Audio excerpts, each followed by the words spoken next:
Peace, family. Y'all know who it is. It's Dr. Bakari K. Lumumba of LumumbaSpeaks.com. Back once again, have a great show in conjunction, of course, with Bequaline Network, the Pan-African social media extraordinaire in the home of African-centered news and information. Happy Pan-African Sunday to everyone. Happy Pan-African Sunday to everyone. Happy that you all could be with us here on this afternoon, evening, or night, depending on where you are in the world. We know we oftentimes have some brothers from across the pond who tap in, and even on the continent. I even saw that there were some viewers, some brothers and sisters in India and China. So it may be early morning for you all if you're in that part of the world, but definitely want to thank everyone. Of course, you're watching, of course, LumumbaSpeaks.com at Black Empowerment Initiative, where we believe we could gain a competitive advantage by always betting on Black, in conjunction with, of course, Bequaline Network, the Pan-African social media extraordinaire in the home, keyword the home of African-centered news and information. Have a great show coming up for you all, family, where we're going to be deconstructing, doing another video where we're deconstructing, keyword deconstructing some information, right? Many people would argue, why are you choosing to deconstruct this particular interview, Breakfast Club interview? And there's a couple of reasons.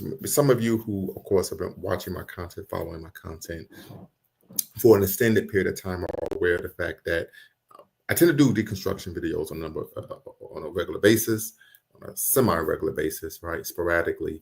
But this is my opinion, right? But I think Black consciousness is now a business, right? We see this, of course, with Umar Johnson. We can see this one with Tariq Nasheed. We can see this with the sister who is head of ADOS, right? There's a push almost to monetize, this concept of Black consciousness, Black radicalism, so on and so forth. And oftentimes individuals who are in this market, marketing themselves as thought leaders, tend to have little to no formal education, right? Umar Johnson, of course, would be an outlier. But oftentimes their positions on issues pertinent to the Black community, not only here in the decadence and dysphoria of the United States of America, but even globally, they tend to bloviate and engage in conjecture, right, regarding their opinion of issues relevant to the Black community. As I said before, I did a reaction video on Candace Owens' Breakfast Club interview. And I share this with my students, right, when I'm teaching, that what we tend to find is, irrespective of one's political ideology, meaning you could be a Black nationalist, Pan-Africanist, you could be integrationist, you could even be a conservative. What we tend to find is that individuals who would take factual information, right, or information that's partially true, and then make a claim that's averse to facts, right? We saw that, of course, with Umar, right? We saw that, of course, with Candace Owens, and we've even seen that with some integrationists. I think I shared with you all when I was teaching. I played a video of Raven Simone and Whoopi Goldberg. They were on The View, and they made the argument that Raven Simone was saying, I'm not an African American, I'm just American. And they made the argument that, yes, our ancestors are those that came before us were fighting for the right to be an American. Then, of course, I pushed back and said, that's not actually what we found, right? What we found on a macro level is that our brothers, our ancestors, right, those who came before us, were advocating and fighting for the right to be seen and treated as human beings, right? And so we tend to find individuals who will take an issue that is, the base of it is factual, right? Black people were engaging in protests, Black people were activists, Black people were fighting, but then their position, of course, oftentimes is, of course, adverse to facts. So, family, as you all know, the link is in the description. I will put the link in the chat momentarily. Hopefully, we can have a great conversation. I don't know if you all are familiar with 19 Keys, who he is, but he's from Oakland, based out of Oakland. I know he's from Oakland, at least that's what he stated on his interview. But then we're really going to get to business, family, because I think when we talk about educating our community, right, when we talk about the Black radical tradition of audacious self-assertion, I think it's important that it's rooted in factual information, right? I think oftentimes individuals who come on, they bloviate, are able to garner a lot of support because most people, unfortunately, their minds are untutored. So they wouldn't know if the person's making a claim that's factual or not. For example, I was looking to join an organization. We know Kwame Ture, formerly known as Stokely Carmichael, always say you need to organize, organize, organize. In order to do that, you need to be part of an organization. So I was looking to join an organization.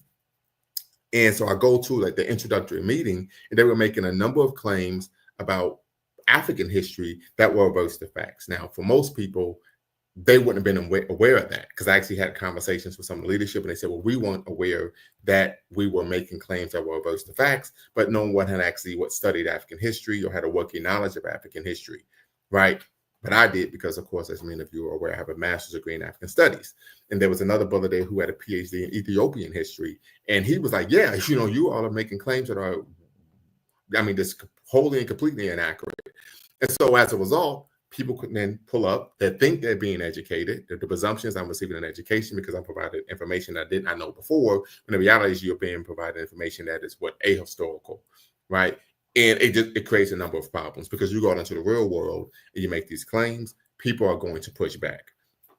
So as a result, I didn't join that organization, right? As you can imagine. So what we're going to do, family, I'm going to share my screen, and we're going to get into it, right? So we're talking about 19 keys, deconstructing 19 keys, Breakfast Club interview. Is this Black consciousness, right? And so just want to make everyone aware, this isn't rooted in any hateration, holleration in this dancery, right? But what I understand is oftentimes, unfortunately, in our community, right, we have enemies that are internal as well as external. I'll say Black power, right? And so what tends to happen is we have to be leery of individuals who are providing information that is misleading, irrespective if they're internal or external to our community, right? And I think anytime where we create space for that, it could be extremely problematic. So, as Malcolm X said, if you're not on the right road, there's no way you can get to the right destination. So let's go here, family. We'll get things started. All right. Bow. All right. Put this up here, and we'll get started. Fair use, fair use, fair use. I want to put that out there. Fair use. All right. PC and bet just $5 on any wager and get $200 in bonus bets instantly. Welcome, man. Blessing to be here again. Peace, King. He's the host of the High Level Conversations podcast. Every time I'm in the barbershop, High Level Conversations is on. I'm not even joking. Like literally, this was my guy Ty in Jersey. Literally every single time. Like I gotta pull up on him. Oh, right there in T-Neck. Yeah. Absolutely. But for those who don't know, who is 19 Keys? You've been here before. You was up here with Earn Your Leisure, but who is 19 Keys?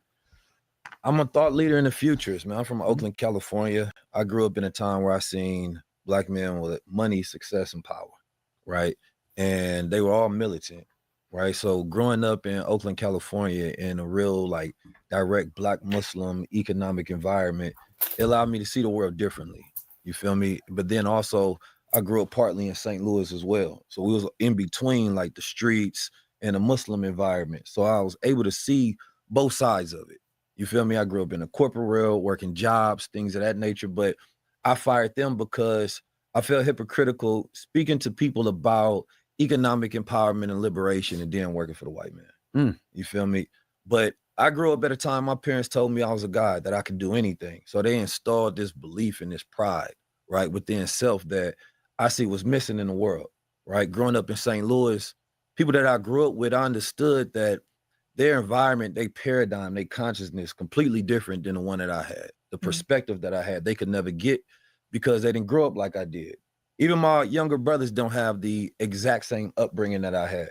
They didn't go to all the FOI classes or some of the missions with me and my father. So they don't get that same directness of attachment to seeing the world in the capacity that I do. Like I just live, I feel like since I was younger, I've been having high level conversations, right? I was speaking on stages since I was like 5 years old. I've seen those videos. Yeah.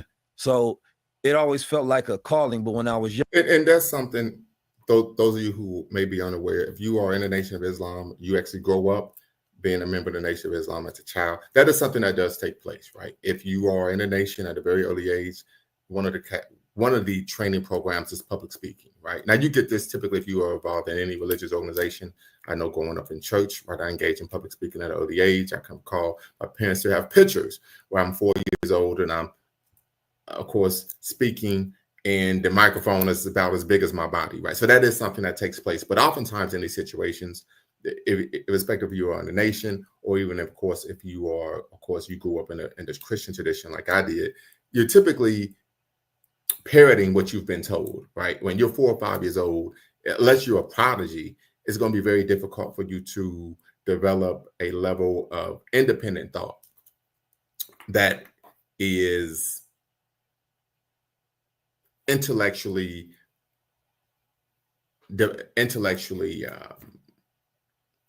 I would say intellectually at high level, right? So that's just something to consider. But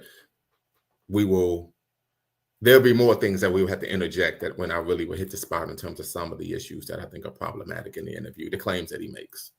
Younger, I never thought I was going to be a great speaker. I thought that was my older brother. You feel me? My older brother ended up getting in a lot of trouble, going to jail, in and out of prison.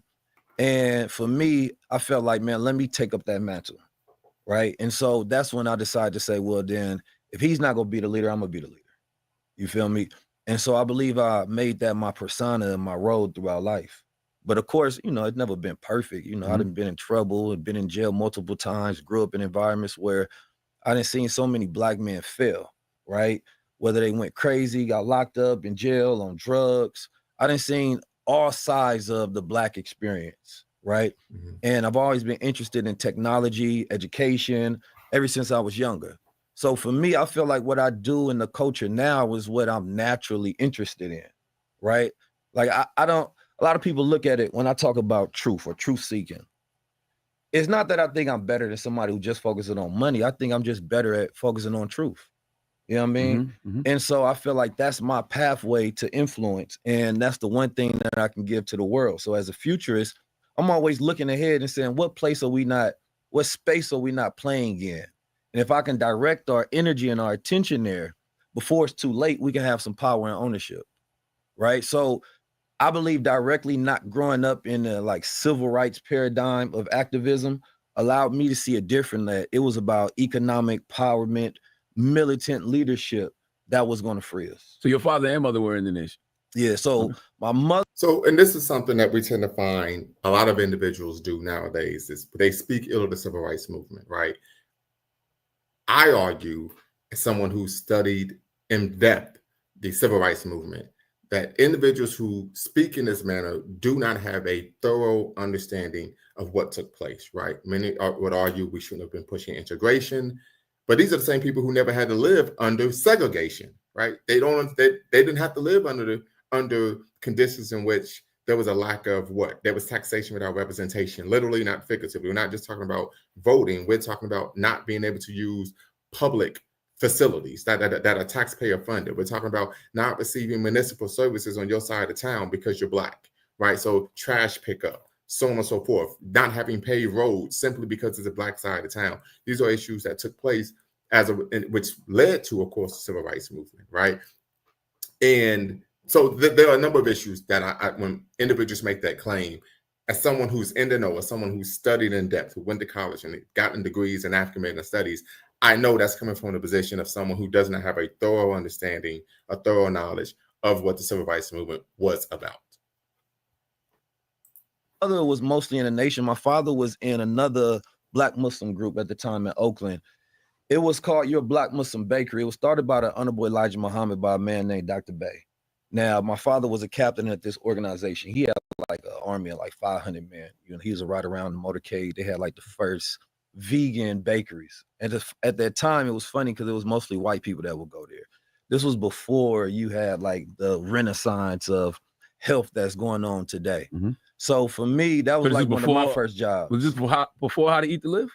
No. Okay, no way, right? Yeah. Because Elijah Muhammad was the one that stamped it. You know, I always say, like, when you think about history, who is the greatest like economic liberator that we've had that showed us like an economic Honorable network? Elijah Muhammad. But most people don't think of him like that because we think of it just in religious context. And that, of course, is a claim that is averse to facts, right? If I'm going to quote Malcolm X directly here. Malcolm X stated that the businesses that the Muslim movement had established from coast to coast, all of them operated in the red.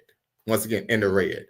There was only one business in the entire Muslim movement that operated in the black, and that was the restaurant there on 116th Street, right here in New York. In fact, the only Muslims in business who operated business in the black were the Muslims in the New York area. And one of the bones of contention that developed between the factions in the Black Muslim movement was the jealousy that developed in Chicago towards the New York Muslims because they were more successful than the ones there in Chicago. The second issue is the Nation of Islam was financed predominantly by H.L. Hunt, who was a wealthy white man. He had oil money, and of course he was sympathetic to the Nation of Islam due to their belief in separation. And so he provided a large amount of the financial capital for the Nation of Islam, right? Most people may be unaware of that. But once again, this is why I say this is, I would argue, surface level. We talk about high level conversations, but this is really truly surface level conversations, right? Because if you are knowledgeable of the actual history, right, then you would know that the claims that he's making are averse to facts, right? And the second issue is those businesses, for the most part, did not benefit the individuals who worked at those businesses or members of the organization, right? The money went to the top, and it was a pyramid scheme. So something to consider as well.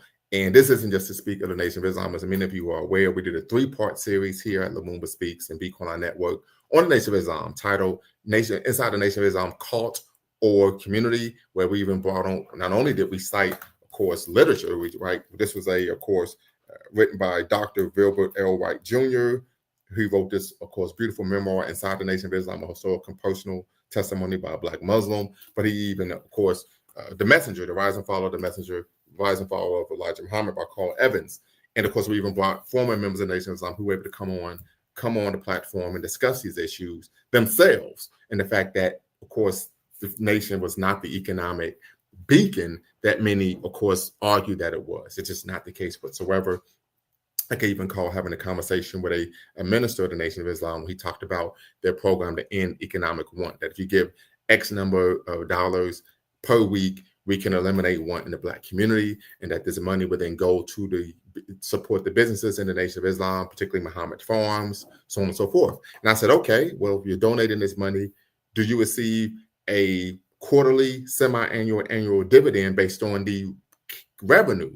Because if you're providing the capital, right, you're funding the organization, the business, then you should receive a dividend. He said, no, that's not how it works. We simply give the money to Farrakhan and believe he does the right thing with it. So what we tend to find when you do a deeper dive is it's not set up in a manner that actually will benefit the community. It's set up in a manner that benefits those at the top.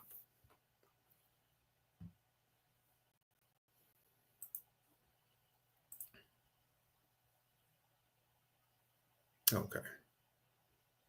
In terms. So we think about Black Wall Street, right? From O.W. Gurley, when he bought that 40 acres, he had like 72,000 people there. He was circulating that black dollar, which was very powerful. Then you had Marcus Garvey, right? Marcus Garvey was a cold entrepreneur. He decided to create a parallel world of white folks and say, man, let me build my own star line, right? Y'all got white, we gonna have black. The Black Star in Ghana is because of that. That was a different type of Pan-Africanism that they had back in that time than we have today. Then you have Madam C.J. Okay, so this is the issue. He made a statement that was factual. Yes, Marcus Garvey created the Black Star Line to rival the White Star Line. We also know that the flagship boat of the White Star Line was the ill-fated Titanic, right? Yes, it's true. The Black Star and the Ghanaian flag was in honor to Marcus Garvey's Black Star Line. He says that was a different type of Pan-Africanism then than we have today, but he doesn't actually go into detail regarding the difference between Pan-Africanism then and Pan-Africanism today, right? And so we tend to find individuals, once again, they kind of engage in half-truths, they're bloviating, they're engaging in conjecture, but, you know, hey, if you make a claim, I need you to own it, but actually go and do a deep dive into what you mean. Right. And I don't think he has the capacity to do that. All right. Walkers. You had, of course, the Honorable Elijah Muhammad, who had the last economic empire in America. But we're not even taught about that in school in a way to say, let's resurrect that blueprint, because that was the last most effective one that worked. Well, once again, it wasn't an economic empire. Right. That's just not the case. There was only one business throughout the entire network of businesses in the Nation of Islam that actually was in the black, and that was, of course, the restaurant on 116th Street in Harlem, New York City. So that is a claim that's made by members of the nation and individuals who were former members of the nation, but that is not a claim that is factual.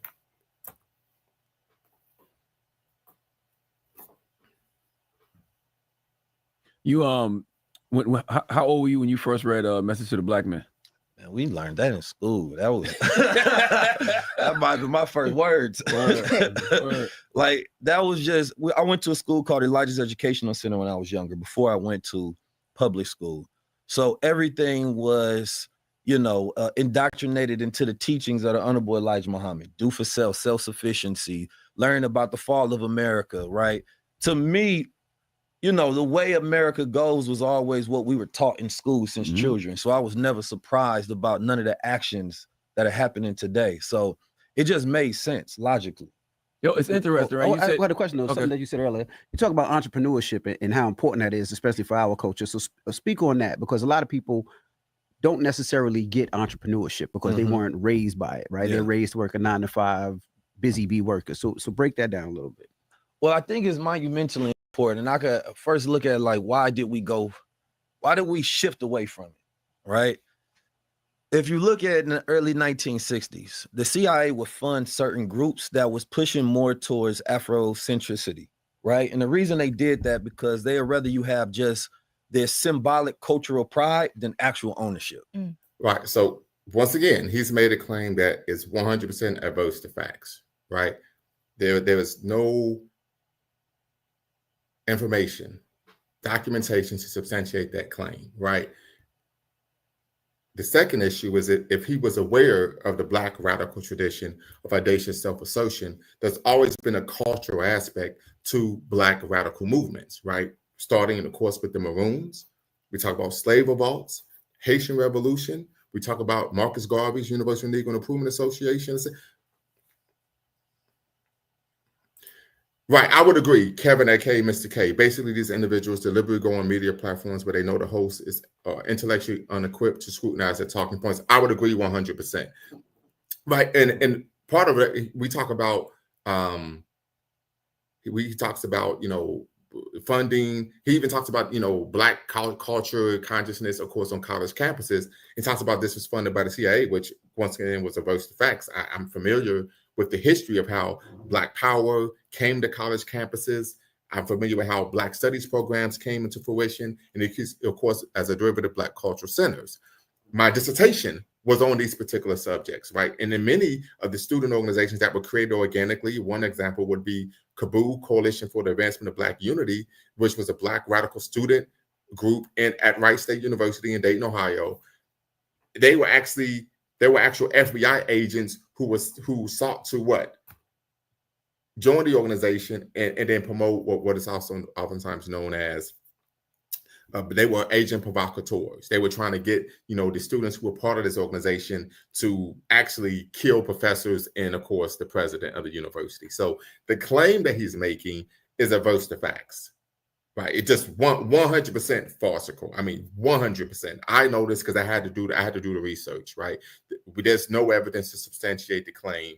That the second issue is we found this number, particularly with brothers in Oakland, because that's where the Black Panther Party was headquartered, was they viewed people who were promoting Black cultural nationalism. And this was based on, of course, Dr. Karenga, the US organization, of course, Kwanzaa came out of that. And they argued that Malcolm said there had to be a cultural revolution before there was a political one. So they understood the importance of Sankofa, going back and retrieving your culture. Well, that may be the case, right? I'm actually reaching out to some people. I'm trying to find a way to go on the Breakfast Club, right? Myself, I even told our resident historian here at Lumumba Speaks and Be Equal Network, but Dwayne Omawale, I believe he should be on the show as well, because I take issue with just a lot of the lack of the misinformation that's promoted. And as you stated, they're entertainers, they aren't intellects, they aren't real read on these issues. So a person could come on, make claims that are wholly and completely averse to facts, and no one even knows it. But like, oh, okay, that sounds powerful. No, that's completely false whatsoever. Now, you don't have to support Black cultural nationalism. You don't have to support, Afrocentricity, so on and so forth. But the second issue, and this is once again, we talk about not actually being in the know. As someone who studied these issues, the individuals who were promoting Black cultural nationalism, they also had businesses as well. They also believed in engaging industry as well. They also believed in armed self-defense as well. Right, so he's making a claim that is just wholly completely averse to facts. Matter of fact, Dr. Scott Brown, he wrote a beautiful book. He did a study on the US organization, right, in Los Angeles. They engaged in Black cultural nationalism. They believed in armed self-defense. They had people doing karate classes. I mean, they were teaching martial arts. You're right. They were engaging in industry.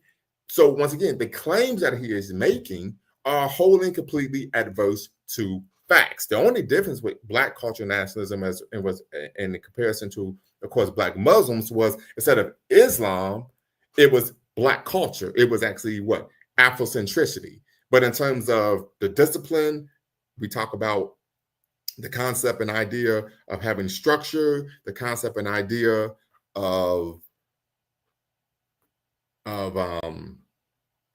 armed self-defense, the whole nine, right? Industry, creating businesses, this was all done as well. So this is why I chose to do, of course, this interview, because the brother's making claims that are adverse to facts. And what you tend to find when individuals are doing this, they speak in a very general manner. They don't provide any specific examples or details, right? And so that's an example as well, that the person is more than likely engaged in a hyperbole. Right. So they didn't mind that the movement shifted towards integration and assimilation of acculturation practices because they were right. And once again, Black cultural nationalism was a rejection of integrationism, wasn't a rejection of acculturation, wasn't a rejection of assimilation and integration and acculturation. So right here, he's actually contradicting himself, right? Because they were diametrically different. So shows like the Breakfast Club are basically tools to project revisionist history of Black radical history. That's a great point. So he just contradicted himself right here. And he's going to do this in a number of times during this interview, where he will make a claim and then come back later and say something that is completely adverse to what he said before.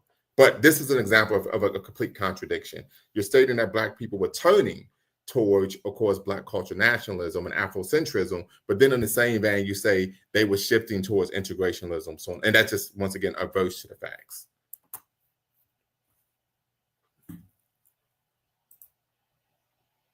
Whether you focus on that than direct militant political action through economic ownership and entrepreneurism. So what the second issue, political action and petty economic capitalism are not mutually exclusive, right? The Nation of Islam actually believes in not taking a political position whatsoever, right? Those are the teachings. They tell their followers not to vote, to not engage in political activism of any kind, shape, or form. This is one of the reasons Malcolm X became disenchanted with the nation, and that led to him leaving the Nation of Islam, was because of that lack of direct militant action politically. Right, that when there would be issues that was taking place, they would tell him focus on the spiritual aspect of things rather than the political. So once again, he's making the claim that's adverse to facts. But if you aren't in the know, you would listen to this guy and think, wow, this guy is an intellect. This guy really knows the history, when that's not the case whatsoever. Oh, that Elijah Muhammad movement, when they seen a man at the time that had a $50 million revenue, which in today's adjusted time would be $500 million. It was like, no, that's much harder for us to control and deal. It's not the case whatsoever. Once again, this is, and I'm sorry, family. I know I continue to almost, state this over and over again, but that's just not the case in any way, shape, or form, right? There wasn't a $50 million revenue. The businesses were operating in the red, not the black. And we also know that the Nation of Islam had been infiltrated by the FBI. And I'm actually going to read this. This is from the director of FBI to the Chicago field office. We're talking about COINTELPRO. So I'm actually going to read this to you all, family, so you can see this for yourself. Because I've actually been to the Nation of Islam meetings. So we can see here, right? So this is from January 7th, 1969. This is, over the years, considerable thought has been given and action taken with Bureau approval relating to methods through which the Nation of Islam could be discredited in the eyes of the general Black populace, or through which fractionism among the leadership could be created. Serious consideration has also been given towards developing ways. I'm sorry, you all can't see this. Let me pull it up. There we go. Developing ways and means of changing Nation of Islam philosophy to one whereby the members could be developed into useful citizens, and the organization developed into one emphasizing religion, the brotherhood of mankind, and self-improvement. Fractional disputes have been developed, most notably being Malcolm X Little. Prominent Black personages have publicly and nationally spoken out against the group. U.S. District Court Judge James Benton Parsons being one example. The media of the press has played down the Nation of Islam. This appears to be a most effective tool, as individuals such as Muhammad assuredly seek any and all publicity, be it good or bad. However, if the press is utilized, it would appear it should not concentrate on such aspects as the alleged strength of the Nation of Islam, or more activities of the leadership, misuse of funds by these officials, etc. It is the opinion of this office that such exposure and ineffective possibly creates interest and maybe envy among the lesser educated Black men, causing them out of curiosity to attend meetings and maybe join, and encourage the opportunists to seek personal gain, physical or monetary, through alignment with the group. At any rate, it is felt such publicity in the case of the Nation was not overtly effective, right? And so what we found was one of the major issues was to shift the Nation of Islam into being a self-help organization. Right, let me see here. One thing I've learned about the moment is if you are a great creative oral storyteller, you can easily get away telling revisionist history, even if it's a flat out lie. Absolutely. Absolutely. Absolutely. And that's why I decided to do this show, because I was like, this guy literally is just making stuff up. Or what and this is something that happens in the Nation of Islam. Unfortunately, in the Nation of Islam, what is very common is they would tell you something, right? There's no reading involved whatsoever, right? They would make a claim that is wholly and completely averse to facts. I'm going to give an example to substantiate the claim that I'm making, and then the members will simply believe it. For example, last May, I went to a Nation of Islam meeting in Columbus, Ohio. I show up, I'm sitting there. The brother gets up and says, Elijah Muhammad was the first Black man to put the Black man in a suit. And I said, that's not true. It was Marcus Garvey with the Universal Negro Improvement Association. And everybody looked at me like I was the problem, even though the leader of the organization in Columbus, Ohio, was making claims that were averse to facts.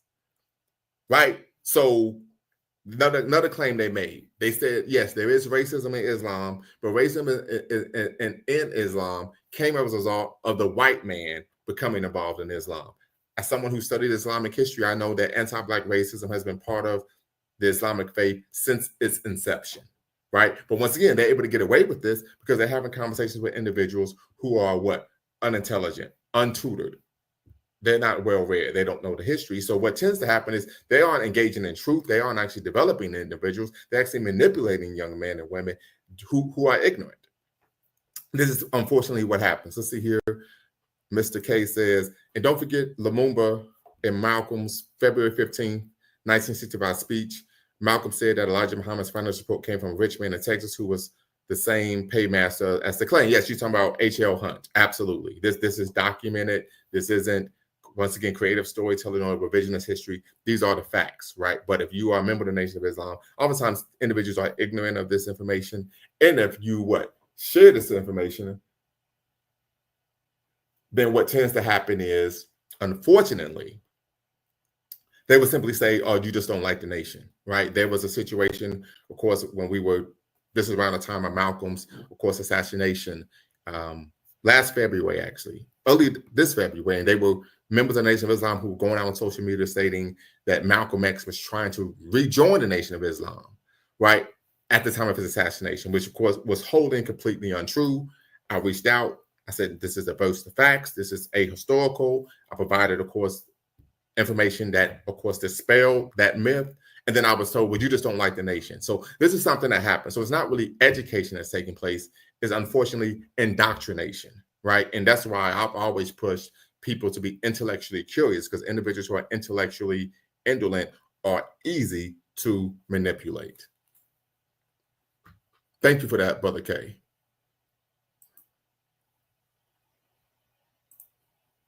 All right.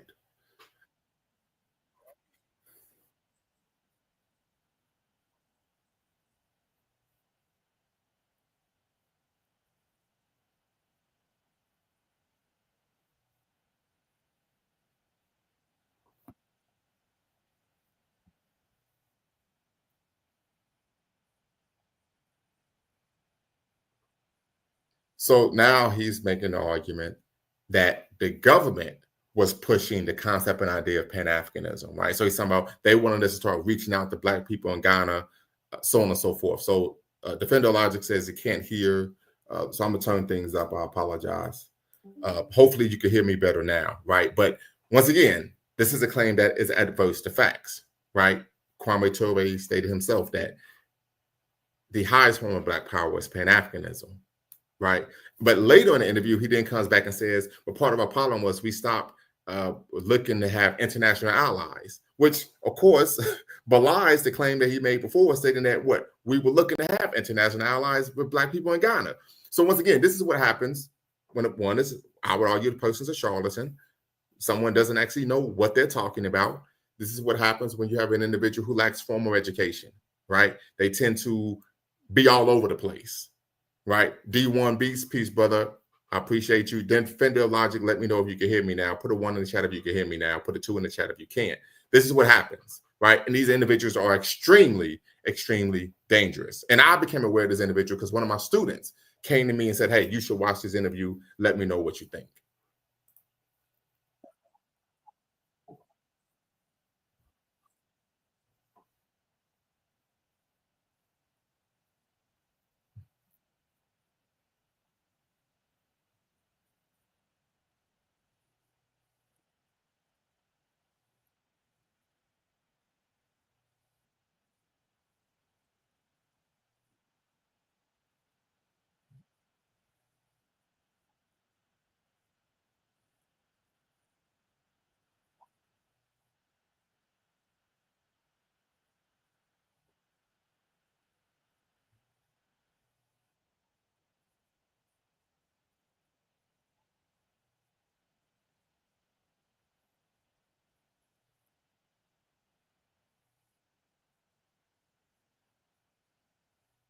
So once again, we're talking about bloviating.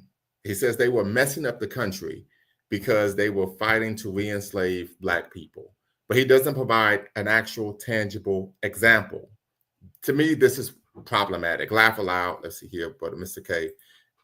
When you think about Brother Lumumba, Pan-Africanism has never been pushed in the mainstream Black America. I remember Du Bois mentioned this in the book, The World in Africa. Right. So it's like, what are you talking about? Right. But once again, he doesn't provide any receipts. He doesn't substantiate the claims that he's making. And like I said, I found it was very difficult for me to even get through the entire interview because he was all over the place and he was just making a number of claims, particularly about Black history, that were adverse to facts.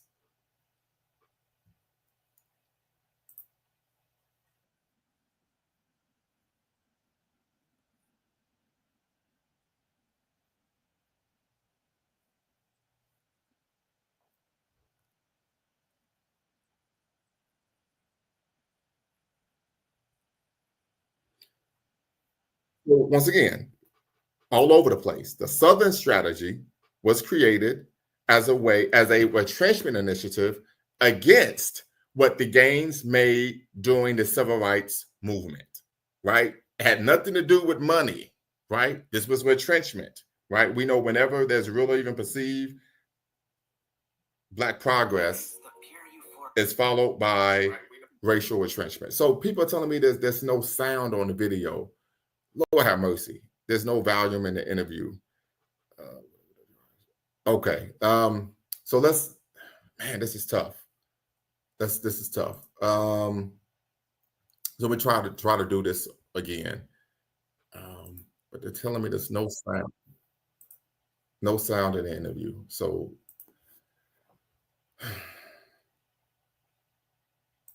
let's see here.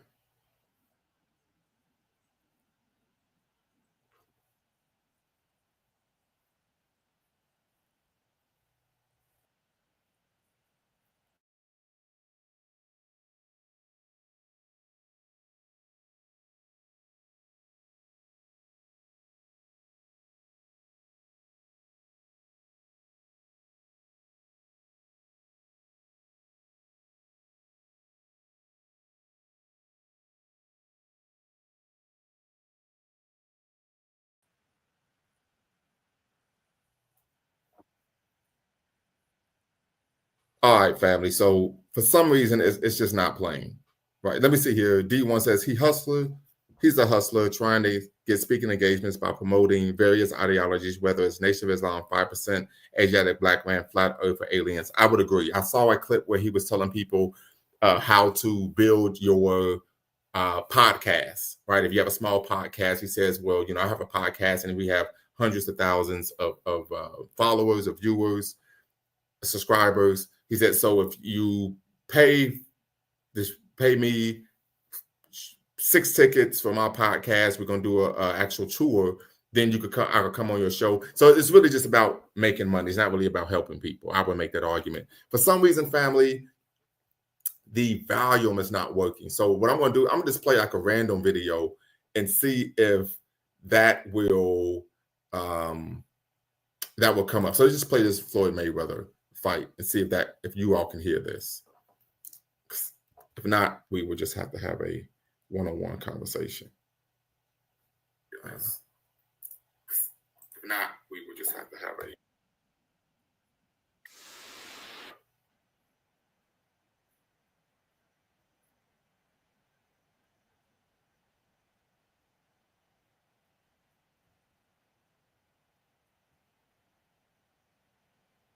Yeah, so for some reason, family, it doesn't appear that we are able to get the sound to work. I don't know why that is the case. Yeah, so for some reason, family, it doesn't. Because whatever drive clicks and views similar to Umar's hustle. Wow, if you're playing from the Breakfast Club page, they are known to censor, copyright their content, so don't worry too much. Okay, so that's the issue. So that's why I can't play it. They have censored. Okay, 19 Keys went to jail. Hustling tells us everything you need to know about him. He's a snake oil salesman putting extra weights on the digital scale. Okay, Mr. Sandman, shout out once again to, of course, the 215, to the Illidale. Came across his content when he was talking about Earn Your Leisure platform about some alien nonsense. Got you. Overstood. And notice how whenever they mention Pan-Africanism and the revisionist history of it, they completely omit the Pan-African circles and outside the U.S., like Caribbean, Africa, Britain, and France. Facts on facts on facts. So listen, family, I apologize. I did not know that would be the case, that we would not be able to hear the audio. Because I wanted you all to hear what he had to say, and then I would respond like the way we did with, of course, Candace Owens' video. But I've put the link in the chat, family. Tap in. Just have a conversation in general regarding some of the issues I addressed. And then, of course, we can close out. But I do apologize. I truly apologize. I did not know that the Breakfast Club had engaged in that type of censoring to where you can't hear what they say on the platform. So I do apologize for that 100%. Mr. Sand, of course, D1 agrees with Mr. Sandman 100%. Absolutely, yeah. It's nonsensical, tend to be all over the place. I remember I shared this with Brother Dwayne Omawale, and he was like, man, it was just difficult for me to get through. He didn't say anything that was really incisive in any way, shape, or form. And once again, he was all over the place, family. So you could go on and watch the video yourself. But once again, one of the major issues is, unfortunately, if you aren't in the know, these individuals could come off as if they're knowledgeable and they actually have some type of insight, when the reality is that isn't the case at all, and they're really just trying to find a way to make money. Sometimes you could download the video and play it that way without copyright issue. Okay, so let's see if that will work. Maybe if I could download the video. Yeah. So I'm going to see if I'm able to download the video. And then we could play. If you heard of the other NRI brother, Rizza Islam, he's similar. Yes, absolutely. Rizza Islam is similar to him as well. And this is what we tend to find. Individuals who are former members of Nation of Islam, this tends to be their thing. They're kind of famous for being famous. They don't actually have any real skill or career, right? And they kind of, they're talking heads. They don't have anything real to offer. And once again, they tend to make claims that are rooted in half-truths, right? So this is something I've noticed with a number of individuals who are, of course, former members of the Nation of Islam. So I just downloaded the video, family. So I'm going to see if we can play it now and you all can hear. So, all right. So this is what I'm going to do. I'm going to stop that. And then we're going to bring this in as hopefully. And D1, Mr. Salmon, what do you mean by half water weight? I got to know what you mean by that. Let me know what you mean by half water weight. So I downloaded. So let's see if we're able to hear it now. There's symbolic cultural pride than actual ownership, right? So they didn't mind that the movement shifted towards integration and assimilation of acculturation practices, right? Because they would rather we use focus on that than direct militant political action through economic ownership and entrepreneurism.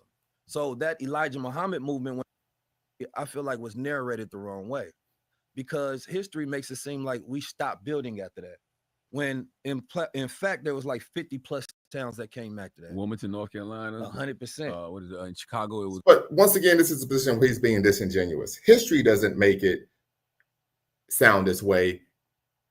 The master narrative, right? So there's a professor. He wrote a book titled, well, former professor. He's transitioned. His Howard Zinn. He wrote a book titled "The People's History of the United States of America," and he argued that what took place was, when you go to school K through 12, you really get a Disney version of American history that's top down, that's rooted in the national glorification of the nation state. He said you don't actually learn the history as experienced by the people. Part of that master narrative is to simplify, truncate, and sanitize the history of African people here in America, right? And really to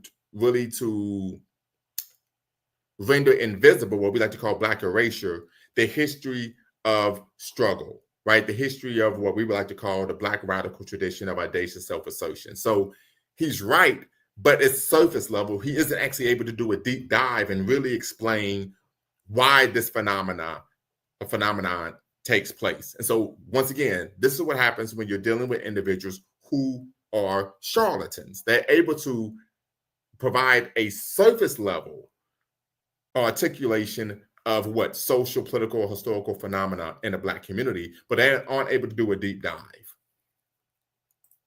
It was I think Bronzeville. Yeah.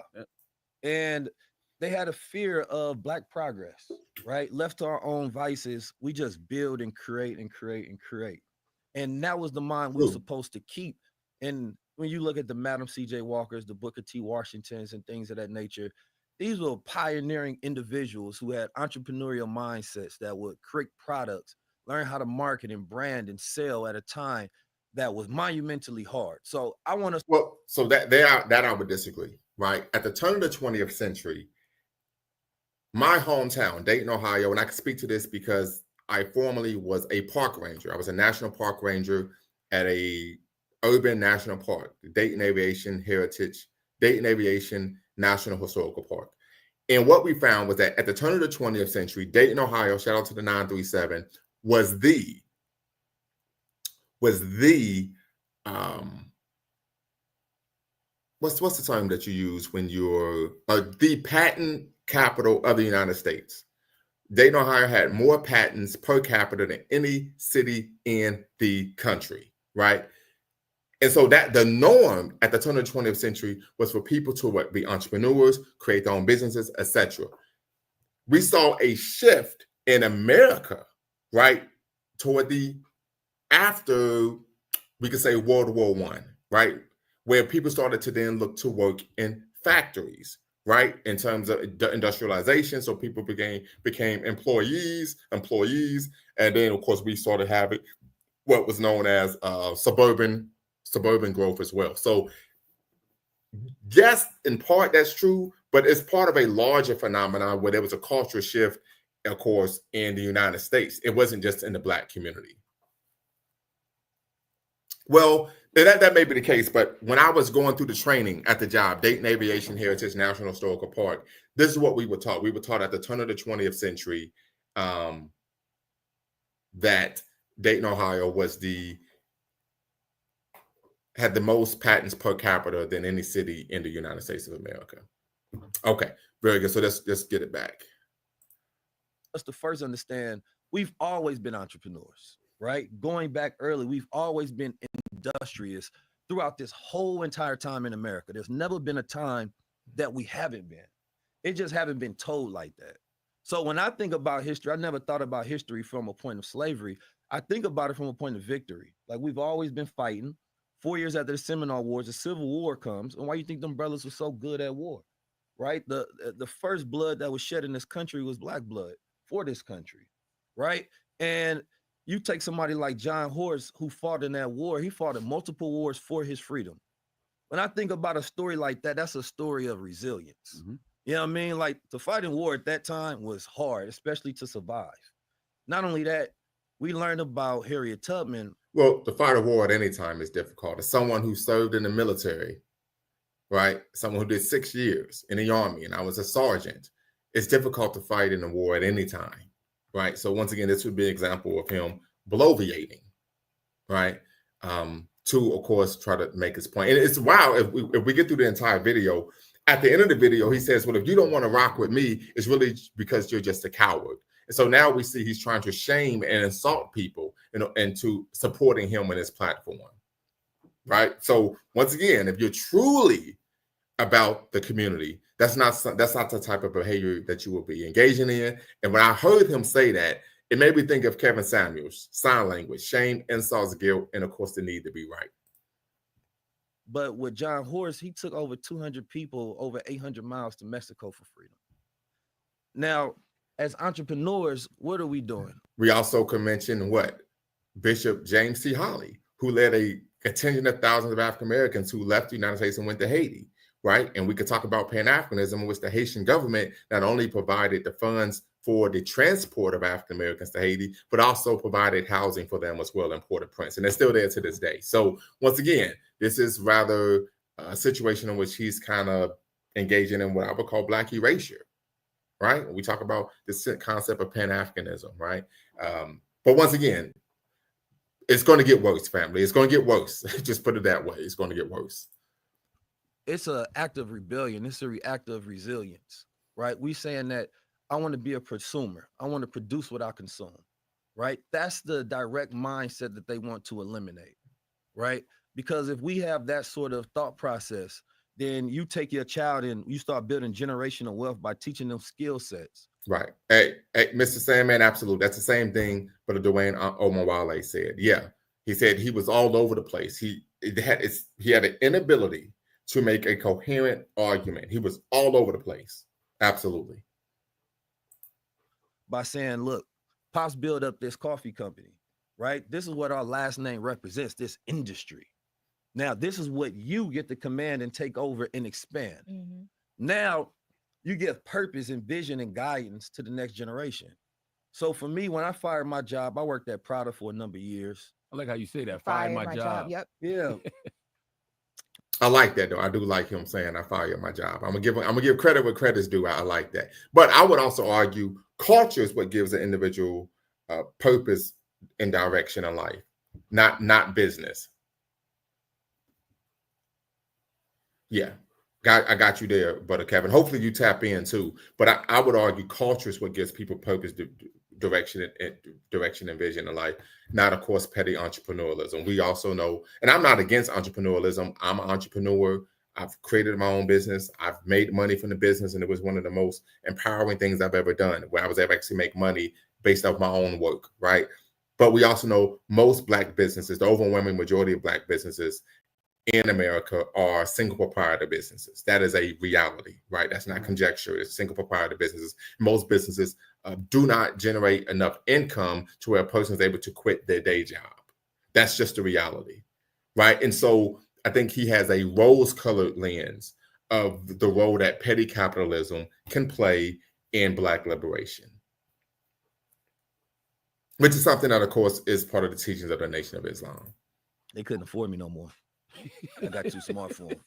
So it really wasn't fair for me to continue to work for them. You feel me? What was you doing exactly? Sales. Okay. So, I'm in there speaking Mandarin. You feel me? I learned how to sell very well, where I was studying every psychological book that I possibly could on it. And, a command of language and communication has always been my forte. And I realized I was extremely good at it. But what I also realized, I was there to steal the knowledge and then go utilize that for myself. So I would agree with that. Dr. Carter G. Woodson, in his seminal text, Miseducation of the Negro, states that that's what Black people should do. They should go on a job, learn as much as they can, then use that information to go out and benefit themselves and their community. So I would agree with him 100% there. So soon as I fired them, I actually opened up a business in Oakland, California, right? I had a storefront where it was a clothing store. The store at the time was called Musa Hill. I do art as well, so I would sell my paintings throughout there. It lasted for about 2 years, and then somebody hired me to come speak at their school, Chabot College, and I went there and I had a plan. I said, when I go there, I'm gonna speak, and at the time I got like 500 followers, but I said I'm gonna speak and it's gonna go viral. Now everybody looking at me like I'm crazy, but I understood the type of conversations that I had, that if the world heard, right, it would be needed and valuable. So therefore I did, and they did go viral. And then the following started to come in, and I couldn't manage both at the same time. I couldn't manage to continue to do the clothing. I found a calling and a purpose in that. And I said, let me go full time on that, right? As being 19 keys for the world. What is well, I want to ask you two things. You talked about going to the Elijah Muhammad school before? Yeah. Okay. Elijah's Educational Center. How was that? How many grades did you do? How old were you when you started public school, regular public school? I think that was around, public school was probably around 5th grade. So what was that culture shift like when you come from, getting the knowledge, studying things like, Elijah Muhammad, Message to the Black Man, but then going to public school? Because you light years ahead of everybody. Yeah, it was crazy because... Well, here's the thing. I've read Message to the Black Man. It was not an enlightening book whatsoever. Once again, bloviating, conjecture, a lot of hyperbole, rhetoric. There wasn't anything in the book for me that was illuminating, thought-provoking in any way, shape, or form.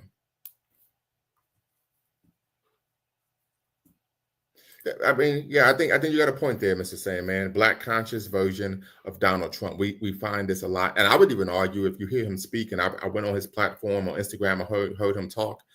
He isn't a gifted orator. I mean, he isn't. When I saw, I was blown away by, really his inability to be skillfully articulate. Right? I didn't see that, and so.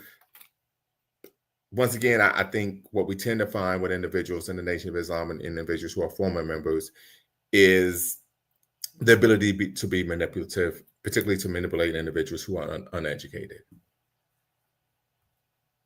But yeah, Brother K, Mr. K, I would love to go on the Breakfast Club, and I'm trying to find a way to get on the show. It was like a culture shock because them kids was crazy. Mm-hmm. You feel me? Mannish and freaky. You feel me? The other issue is, and we're kind of backtracking, but D1, you said you haven't read Message to the Black Man, but you should. Just the same way you read the Bible, right? You should read it. But trust me, you won't be impressed. But you should read it. But one of the issues that we tend to find is, of course, this push of anti-intellectualism, right? And once again, this is rooted in a way to manipulate people into believing they don't need formal education. Just listen to me. I mean, they was wild and stuff that it wasn't that we were just ultimately sheltered, right? We understood the world existed. I still grew up in Oakland, right? I still grew up off 24th and Telegraph. When we went back to school, you feel me? None of the kids in our environment went to the same school that we did. So we understood it that, everybody else had a different way of living. Mm-hmm. We were always the Muslim family in the neighborhood. You feel me? All our other friends was Christian and things of that nature. So, but going to that public school, number one, I realized, and I started to feel sorry for other children, right? I used to feel sorry for kids that believed in Santa Claus when I was younger. I thought they was dumb, straight up, right? Because the story just didn't make no sense to me. That's what I tell you. Well, because y'all feel that don't. Why lie to your kids? Why tell your black children that it's a fat white man coming down the chimney? I think when you grow up, because like for me, like it was like, okay, it's a myth of Santa Claus, but when I grew up, it was more so like, oh, you can believe in something that's not real, and it's kind of like dreaming type. And then you get older and realize that's not real, and that's why people even get a disconnection from God. So, a couple things. Like I said before, family, you all know my story. I grew up in a Christian household. My parents are ministers to this day.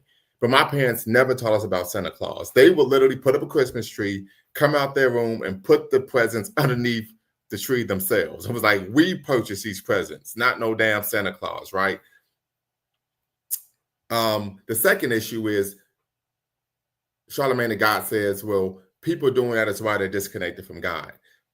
Once again, there's no way to substantiate that claim that he made. This is why I always take the position when people tend to discuss God and these concepts and ideas, they are trying to manipulate you because they make claims that they can't substantiate. There's no way you can substantiate that if a person comes up with a mythological story to believe in, that is going to cause that person to be disconnected from whatever God that they believe in. There's no way to substantiate that. Maybe if you do a longitudinal study over a period of time, you could come to that conclusion, but that's not the case here. So just something to be, of course, considerate of. You're right. Just to understand the outside perspective, I've been too traumatized by the Bible. Okay, I got you right. It's ironic that he can't see his own fairy tales, right? Because that didn't happen. That didn't happen with me. That don't happen with everybody else. For me, it was like, okay, if my mom can work however long a year to make Christmas happen, blood, sweat, and tears, but she wants me to believe in something bigger because for whatever reason, let me go out into the world and see what believing in something bigger can do because I know she busts up fat white man the credit for her. I had black Santa Clauses in my house and coming down when my mom, when we would see Santa, they were black and she did that on purpose. Why did you feel sorry for him, 19 Keith? Well, because I just didn't think it was smart. It didn't make any sense to me. And I felt that I just remember being younger and feeling like the truth is the best thing you can know, like actually being in reality, right? And, you know, it's funny because my grandma, she wasn't Muslim like us. She would still try to get like my sisters. She was a little sexist. Shout out to my grandma. Rest in peace to her. She'd get them Christmas presents sometime. But I still would think about it and I'd be like, I actually don't care, right? Kids would come to school and they would brag about it, but I never cared because I felt like they was just living like this false reality where their parents was lying to them daily. That was just me coming from like a Muslim school, right? That was my reality, seeing Christmas trees and lights everywhere. I just felt like, man, everybody is practicing a lie. And it didn't make sense to me when I was younger, going throughout the neighborhood. I can understand Christmas has great marketing, great branding. It has songs, it has carols, it has drinks. The whole nine. Christmas is the greatest brand in marketing, but today it's just about consumption. I think he got a good point there. And I like things that bring family together, which is what we should be focused on. Mm-hmm. And I believe that you can give your children a good story. You can stretch their imagination, right? I think Christmas, if anything, is a lazy way to do it, right? Because in today's time, like my parents would get us to imagine the future, right? Imagine, you know, what would take place after we see America fall? It wasn't like a gloom and doom. America's go fall and we go fall with it. No, it represented a time that this was the end of their world and this was the beginning of ours. So what position and role would you play? Right. So this is part of the NOI teachings that the fall of America. And then when America falls, we will come, of course, to power. We know Elijah Muhammad stating that America would fall in the 1970s. Right. But the reality of the situation, if you're living in America and America falls, that would affect you as well. That's just the reality. Mr. Sandman says, we didn't have a chimney in the apartment I grew up in. Wasn't even worth lying to us about it. Right. Yeah, that's one of the things that we used to tell people, like some people don't even have chimneys. So how the hell they get the presents? Right. So anytime my mother would see me complain about something, she'd say, well, then be the solution. She had never let me just continue the thought out loud and complain about whatever I seen, no matter where it was and who I was talking about. She would always cut me off with this long intellectual thought that I had and was like, okay, we'll be the solution. Mm-hmm. And then at some point in time, it finally clicked like, all right, let me go in the world and be the solution. Like, even if we go talk about Christmas, then the goal would be to create a new holiday, something that can become a more dominant paradigm, because you can't beat one that has all of this power and these billions of dollars spent. So, okay, real quick. Melanated Goddess. No, he doesn't get into how America will fall. That's the issue, but they never do.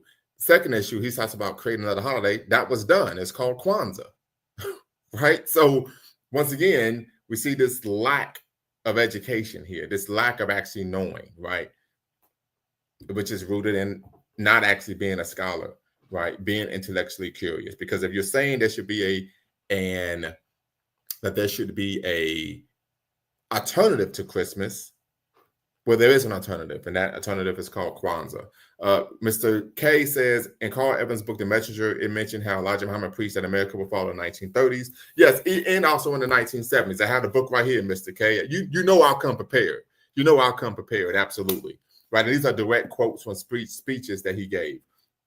I'm not saying anything is wrong with Kwanzaa. I'm just saying that he states that we need to have an alternative holiday to Christmas. What I think he's arguing the conspicuous consumption, crass consumerism of Christmas, and my argument is that there is a holiday that is a alternative, and that of course is Kwanzaa.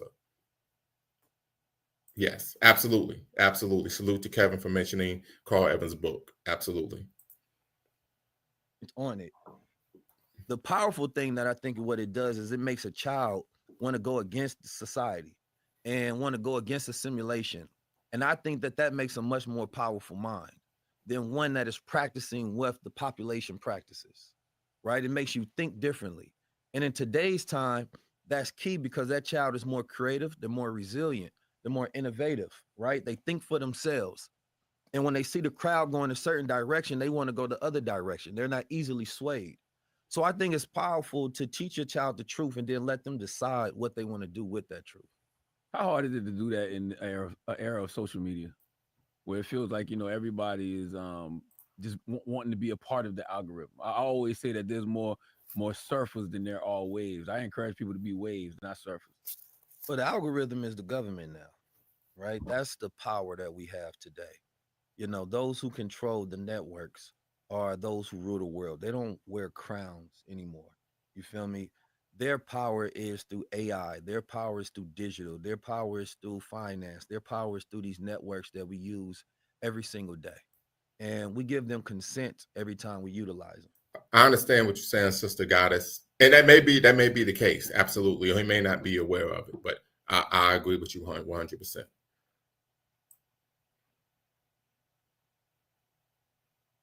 We are in a time where we have a wealth of information, but a poverty of attention. And so much information makes it hard for us to focus. And without focus, you can't produce your will into reality, right? If you constantly consuming things every single day, there's a new disaster happening, right? But it also says, well, we know what you're going to be thinking about every day. Whatever we put out on the airwaves, whatever we put out on media, we're going to keep you so busy, you will never think about creating your own world. And what are we going to do with your time? We're going to give you things on our calendar for to think about. There's an airplane crash. There's a new thing with Donald Trump going on today. Elon Musk is doing the new, Nazi salute. There's always something to think about that they're doing to keep your mind busy. So number one. So, and this is something that a lot of individuals do nowadays as well, Black conscious. They'll always play the role of someone's out to get you. And we can make the argument, of course, I've made the argument ad nauseum, that anti-Black racism is ubiquitous, right? But the reality of the situation is most people on a diurnal basis are simply trying to make ends meet. That's the reality, right? And that's irrespective of your Black, white, red, yellow, green, right? So once again, this is what I like to call I'm a storm searching, right? They kind of create this chaotic idea, this concept, and they're trying to pull you in, right? But at the end of the day, the goal is to what? Make money. It's to make for you to buy some type of product from them. So let's see here. We have we should live out the principles all the time, but you're right. It takes effort to remember them and embody those principles. Facts, absolutely. Talking about Kwanzaa. The thing about drifters like 19, similar to Kenzoans, is that they mix in small truths to make the message sound effective, but objectively they speak majority nonsense. 100%, I agree with you. 1,000%, absolutely. And that's how he keeps the audience attention, just keeps jumping around because he knows people don't have a long attention span. Yeah, he's projecting a boogeyman, though I agree that there are a lot of distractions out there, right? And once again, he talks about the half-truths of Malcolm X said it best, the media is a powerful entity, right? And they have the power to what? Control how people view the world, control how people's minds, for lack of better words, that they have the power to make the innocent look guilty and the guilty look innocent. And that's power. So once again, he's making a claim that's true, but it's surrounded by, of course, nonsense and nonsensical concepts and ideas. playing the algorithm games, it makes us these little capitalists that start to mimic the elites, right? But we never have as much power as the elite. But he said the goal was to engage in capitalism so we can have financial sovereignty. So once again, this is what I said, it's the contradictions, right? You said the goal is to be an industrialist, to be an entrepreneur, which is capitalism. Then you say the algorithm makes us mini capitalists. I mean, make it make sense. Make it make sense, family. I mean, does that make sense to you all? Right? He says that we should focus on building our own stores, shops, and other businesses and profiting from them together. Right? Fourth principle, Kwanzaa, Ujamaa, right? And that we should focus on financial sovereignty. But then he says the algorithm makes us many capitalists who want to emulate the actual oligarchs and plutocrats of the world. Make it make sense, family. Please, somebody tell me if I'm off base here. Please, someone in the chat, tell me if I'm off base. Because as I stated, he's talking in circles, tautological reasoning, and he's starting to contradict himself. Because they control the algorithm itself. If you look at somebody like Elon Musk, he got the Department of Government Efficiency. If you look at that, there's a parallel in history. In 697, there in Venetia, there was a Doge, right? And the Doge is somebody who was elected by the elites to rule, that they can put in position that didn't have to go through the bureaucracy, right? That can control things. And it's the exact same thing that he's doing now. He's doing memetic leadership where if everybody's all of their attention is being stolen, a meme is the easy way to connect people, right? It's like during the times where white people literacy rates were so low that they would utilize propaganda cartoons to get them to hate black people because they couldn't read the newspapers. It's the same thing with memes today. They go at the low-hanging fruit. So in the algorithm, if you're constantly stuck on X and Instagram and YouTube and things of that nature, then that means that you're in a net of control, right? The only way to get out of it is to have your own sovereignty where you produce your own and you focus on creating and less consuming. So once again, this is a false dichotomy. Being an entrepreneur and being financially, as he would say, sovereign doesn't change the fact that you could still be influenced by what? Social media and AI. That's a false dichotomy. False dichotomy. So this is what happens when you're dealing with individuals who I would argue are scammers, right? Individuals who are, engaging in subterfuge, right? They will make claims that are adverse to facts. But once again, if you aren't well-read, well-studied, you aren't intellectually curious, they could get away with these type of things.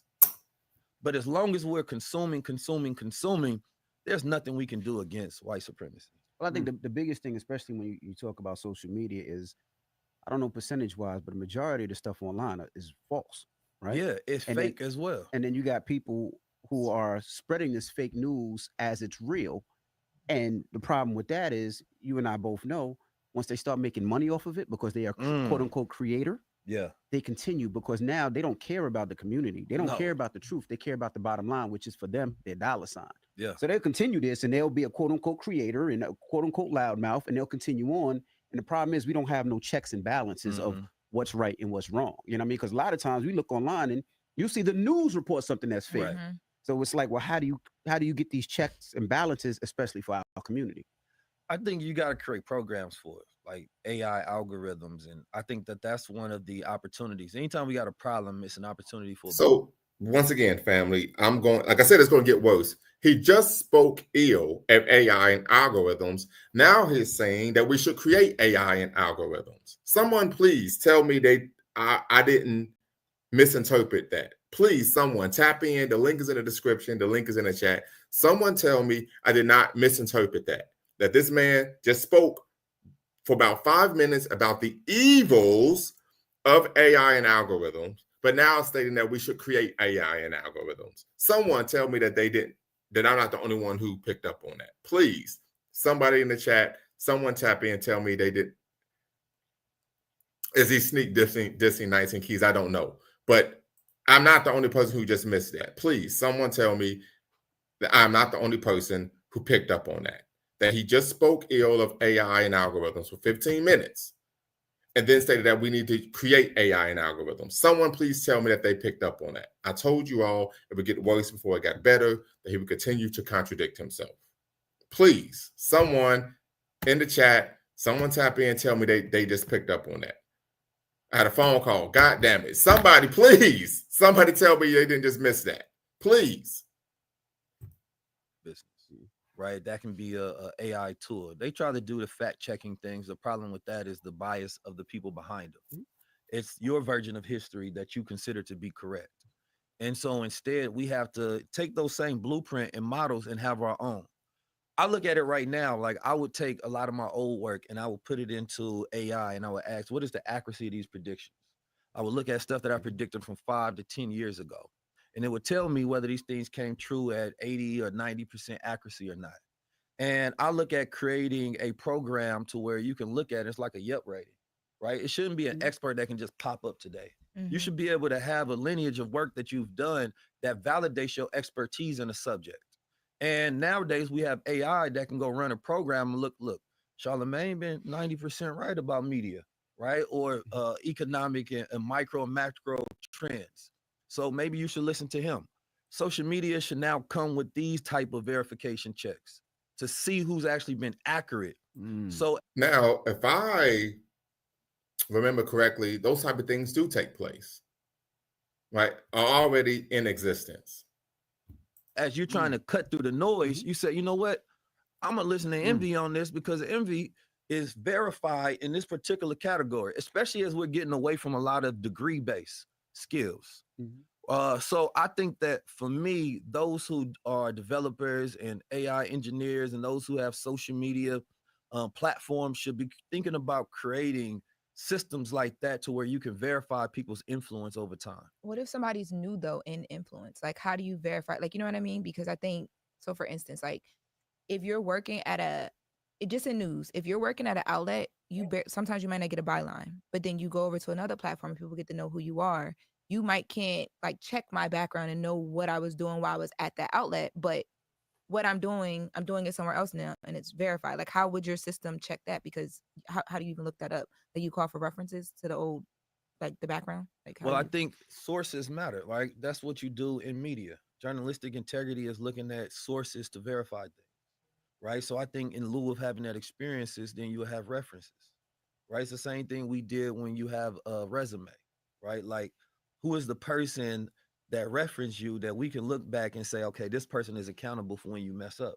So now this person is not as reliable or accountable. If Charlemagne said, look, this person is really good at their job, and then 2 weeks in, they messing up, then that's going to mess up his credibility.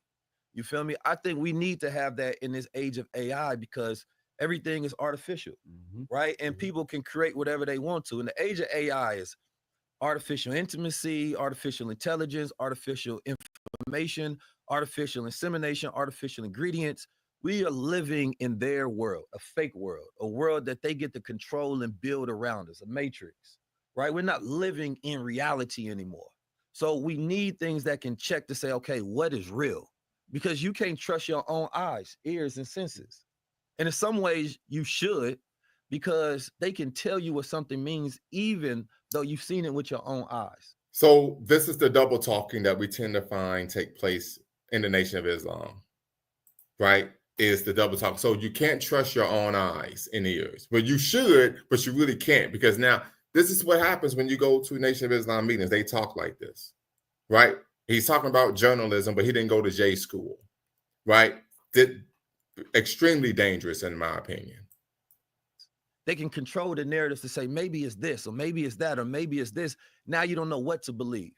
So for me, I decide what's real for myself, and then I verify what's real. And most people don't know how to research, right? Because you could be living in an echo chamber to where you went and echo chamber is the proper term. But here's the other issue. Like I say, he's speaking in broad generalities, right? I go and do research, and then I verify what's real for myself. So just because you say it's real doesn't make it factual, right? So that's what people like to call my truth or subjective truth, not the truth, right? So yeah, like I said, family, it wouldn't get better. got sources of something, but those same sources are verified on each other. And this is the problem with. Once again, it doesn't provide an example. Right? Substantiate the claim that you're making. Don't speak in broad generalities. When people do that, and this may have to do with me being in the academy, me having a terminal degree, but I'm extremely suspicious of people like that. Extremely suspicious of individuals who speak in broad generalities, but don't make pinpoint claims about any particular issue or subject matter. Today is there's no journalistic integrity, but everybody is a media platform, right? Like I had directed, because now we But once again, this is the conjecture, right? Having a media platform and claiming to be a journalist are two different things, right? Jerika Duncan, who I believe is a national correspondent for CBS News. She's from Ohio, by the way. Shout out to her. She's an actual journalist. She's held to the standards of journalistic integrity. Someone who creates a YouTube channel is not held to the same standard because they aren't an actual journalist. So once again, he's being extremely disingenuous, and he's making an argument that isn't rooted in actual facts. We do news on the high level conversation page a lot, but now I tell him, make sure we're getting sources for everything, right? There was somebody that hit us up and said the story that we ran on them wasn't 100% true. So we went back and we corrected it. And I believe that that's the best way to do it. It's okay to be wrong, right? But correct yourself. Yeah, especially nowadays, because you can get sued. No, he's right. It's okay to be wrong, but the problem with being wrong sometimes, which I hate, what you said about the person could have went viral a million times. Oh yeah. But then when you go back and say, "Hey, we made a mistake," nobody ever sees the correction. Nobody picks that up. And that's the problem. But and here's the other thing: news outlets already do that. I subscribe to the New York Times and the Chicago Defender. I read their articles on a diurnal basis. You go scroll down to the bottom, they have a retraction. Hey, we stated something in the previous article on this date that was adverse to fact. That is already taking place. So he's trying to act like he has a solution to a problem where that exists, but the solution has already been implemented. News networks have historically have printed revisions. Hey, we got something wrong. We reported on something that's not true. They will print a detraction, right? So, yeah, this brother is slick. But that time, that already hurt their career, already hurt what they were doing because of false information. And go ahead. No, I was just gonna say people need to filter what's sensationalism, what's gossip, what's hit pieces. There's different type of media, and we're not regarding. I even think that there should be a sentiment analysis on that, right? This sounds more like gossip. There's no facts in here. There's no references. There's no sources. So therefore, you can't take this as fact. Well, actually, there is. It's called tabloid news, right?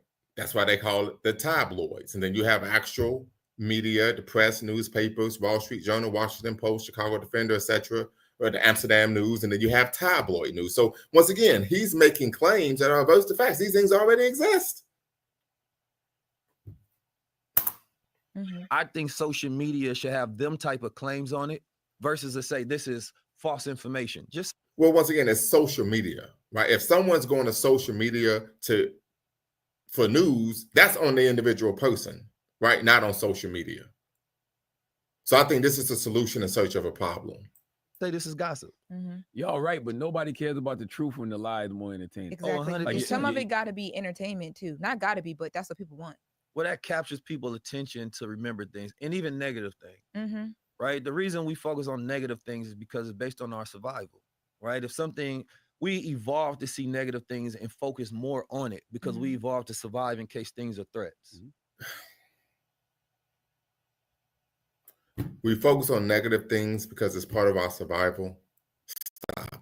Stop.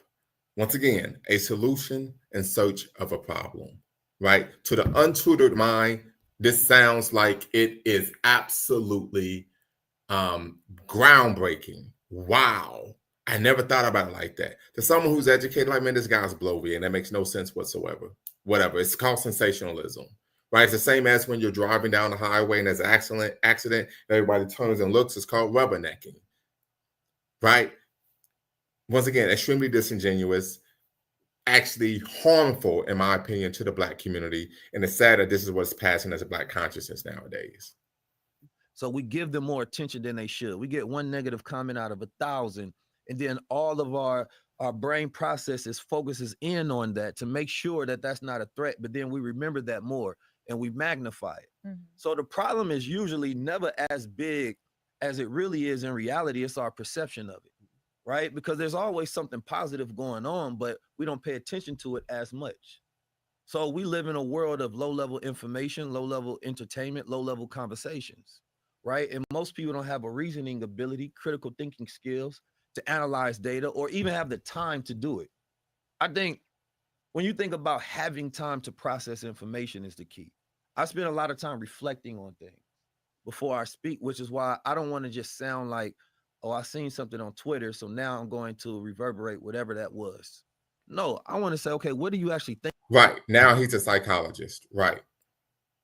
Think about it. Mm-hmm. And most people don't realize they're not actually thinking, right? They're reacting. They don't know how to respond.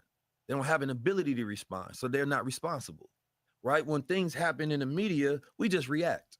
Now there's videos, reaction, because you don't actually know what you think. You just know how to react. That's low level. High level is taking time to actually think about it, study it, go into a deep analysis, understand the root of it. So now you have the ability to see it from a different perspective and analyze things. That's what we have to be, but this is what I know. That's called critical thinking, right? So this is part of the grift, right? He's going to repackage. He's going to take something that already exists, right? He's going to repackage it as something that he's created called high-level conversations, right? No, it's called critical thinking. That's simple. Is that the average and the majority of people will never get there. Most people will stay stuck in this matrix. This is why they need leaders. Even though it shouldn't be this point to where you're looking for a savior. I say save yourself. If there was a man, a grown man, who was drowning in a pool and everybody was just staring at him, why do you think that is? They're trying to figure out why he can't swim. Or they can't swim. Or it's not even that deep. It's really shallow water, and all you got to do is stand up, but he panicking. Mm. Once again, conjecture, right? Like, this is not deep at all, right? No, Lord have mercy. Somebody, please, Mr. Sandman, what are your, please? Yeah, I mean, I feel it's similar to you. You know, it's hard to, like, real quick. Somebody's drowning in a pool. I asked the question, why is the person drowning? And then you provide an answer. Then I say, no, the water is actually shallow. He could just stand up. Yeah, I think the analogy he's trying to say is that Black people in the United States have it rough, but it's not as bad as we think it is. I think that's the analogy he's trying to make. It's pseudo consciousness. Yeah. Yes. Yeah, he's like some type of, I guess now he thinks he's some type of poet. Yeah, like, come on, stop. Please stop it. All right, here we go. And to me, that's the analogy of Black America, right? All we have to do is stand up, but we panicking as if we need some help and we need somebody to save us. You can't tell us, like, you are on point, Mr. Sandman. I see the boycotts with Target, and that's, let's say, part of it. But the next step would, how do we produce what we consume? How do we become prosumers? How do we say, not only we're going to boycott y'all, we're going to boycott with us, right? So that our goal is not a 40-day or 60-day boycott. It's saying that, you know what? The consequence of this action forces us now to go more radical, like the leaders in the past. And we're done with the civil rights era, because even Martin Luther King said that the civil rights comes Black power, right? What's more Black power than economic ownership, to where we're building our own world? And now we have that ability to do it. Well, so yes, Dr. King has stated long before, he stated this even 1955, that the issues was an issue of power, not of morality. But to have power, you have to have political and economic power, not just one or the other, right? If anyone is familiar with the poem Booker T versus Du Bois, right? And Dudley Randall, right? He wrote the poem. where he states, and I'm going to share my screen here so you all can see this. Give me 1 second, family. Because like I said, it's a lot of conjecture here. All right, here we go, right? Booker T and W.E.B. It seems to me, said Booker T, it shows a mighty lot of cheek to study chemistry and Greek. When Mr. Charlie needs a hand to hold the cotton on his land, and when Miss Ann looks for a cook, why stick your nose in a book? I don't agree, said W.E.B. If I should have the drive to seek knowledge of chemistry or Greek, I'll do it. Charles and Miss can look another place for hand or cook. Some men rejoice in skill of hand, some in cultivating land. But there are others who maintain the right to cultivate the brain. It seems to me, said Booker T, that all you folks have missed the boat, who shout about the right to vote and spend vain days and sleepless nights in uproar over civil rights. Just keep your mouth shut, do not grouse, but work and save and buy a house. I don't agree, said W.E.B., for what can property avail if dignity and justice fail? Unless you help to make the laws, there's still your house with trumped up clause. A rope as tight, a fire as hot, no matter how much cash you've got.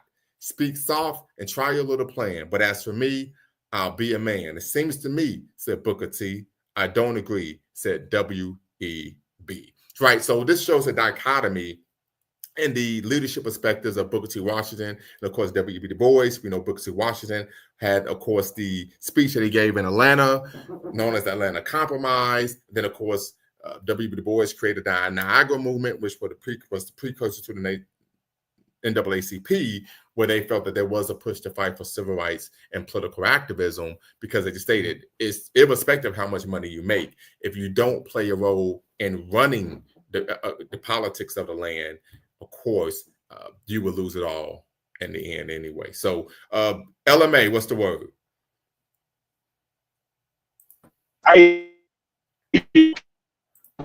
Having some technical difficulties, brother. Technical difficulties. Yeah, we're having some technical difficulties. Can you hear me? I can hear you. Okay, give me 1 second. Okay. All right. So I'm gonna mute you, and then we're gonna go back to playing, and then hopefully you can square away, and we'll be good to go.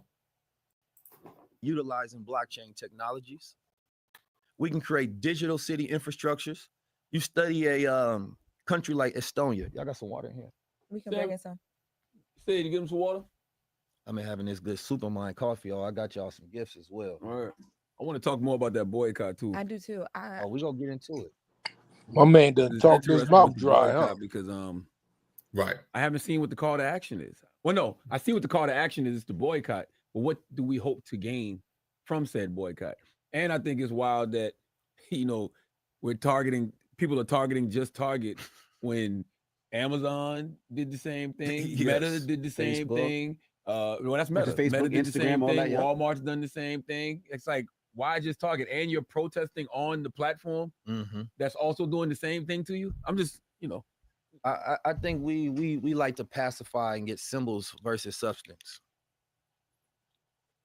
And I'm not saying they're wrong for boycott. I would agree with that, right? There's a great book on the history of African American politics, and the sister who wrote the book, King is her last name, Kendra King, I think is her name. She makes an argument in her book that one of the weaknesses of African American politics is there's a focus on symbolic victories rather than substantial ones. So I think he's on point there. But as we stated before, these type of individuals tend to be able to sprinkle in some truths with a lot of bullshit. No, I just need to hear more. I'm not gonna dog them. I think that they're just used to a certain playbook, and this is what they know. This is how they know to react and know how to respond. Again, it goes back to history. We are continuing to look at how do we become activists, how do we become revolutionary, and we take a certain archetype, right? We take the Martin, the Malcolm, and say, okay, well, if I want to be a revolutionary activist, I'm going to do this. The problem is we're in a new time. So it has to evolve and has to look more. Well, I would argue once again that if someone believes that the archetype of Black activism was rooted in boycotting, protesting, etc., and that's what they think Black activism is, based on the archetype of Malcolm X and Martin Luther King, then they haven't actually studied Malcolm X and Martin Luther King, because they were far beyond that.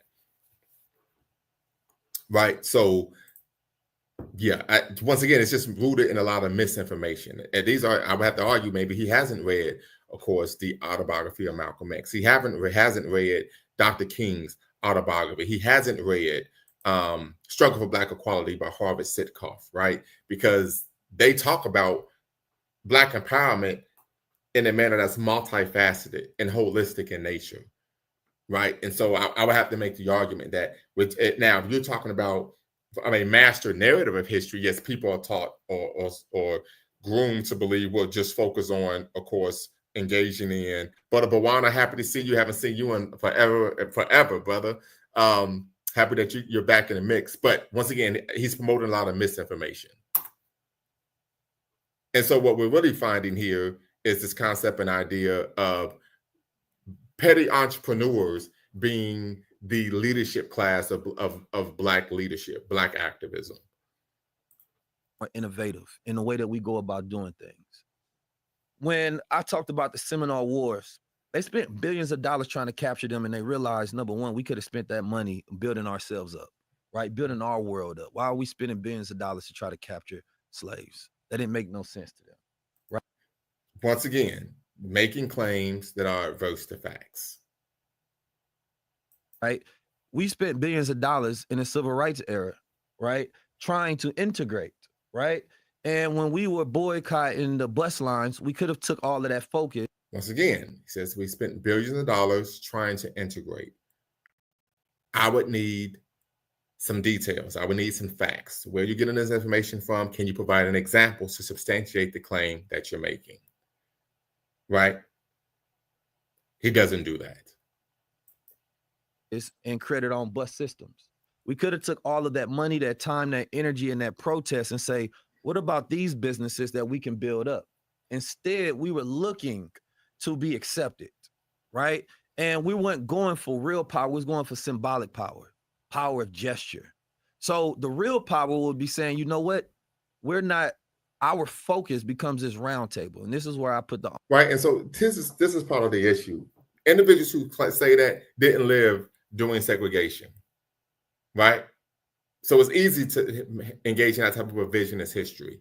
I've studied, of course, segregation because it was part of my academic program. And what we found was there was a push, right, to actually have taxation with representation. That was the push. We are being taxed as American citizens, so we want the rights of American citizen. That's what the civil rights movement was about. Onus on Black leadership. Because we say we ain't got Black leadership, we actually do, right? But they just don't position themselves as such.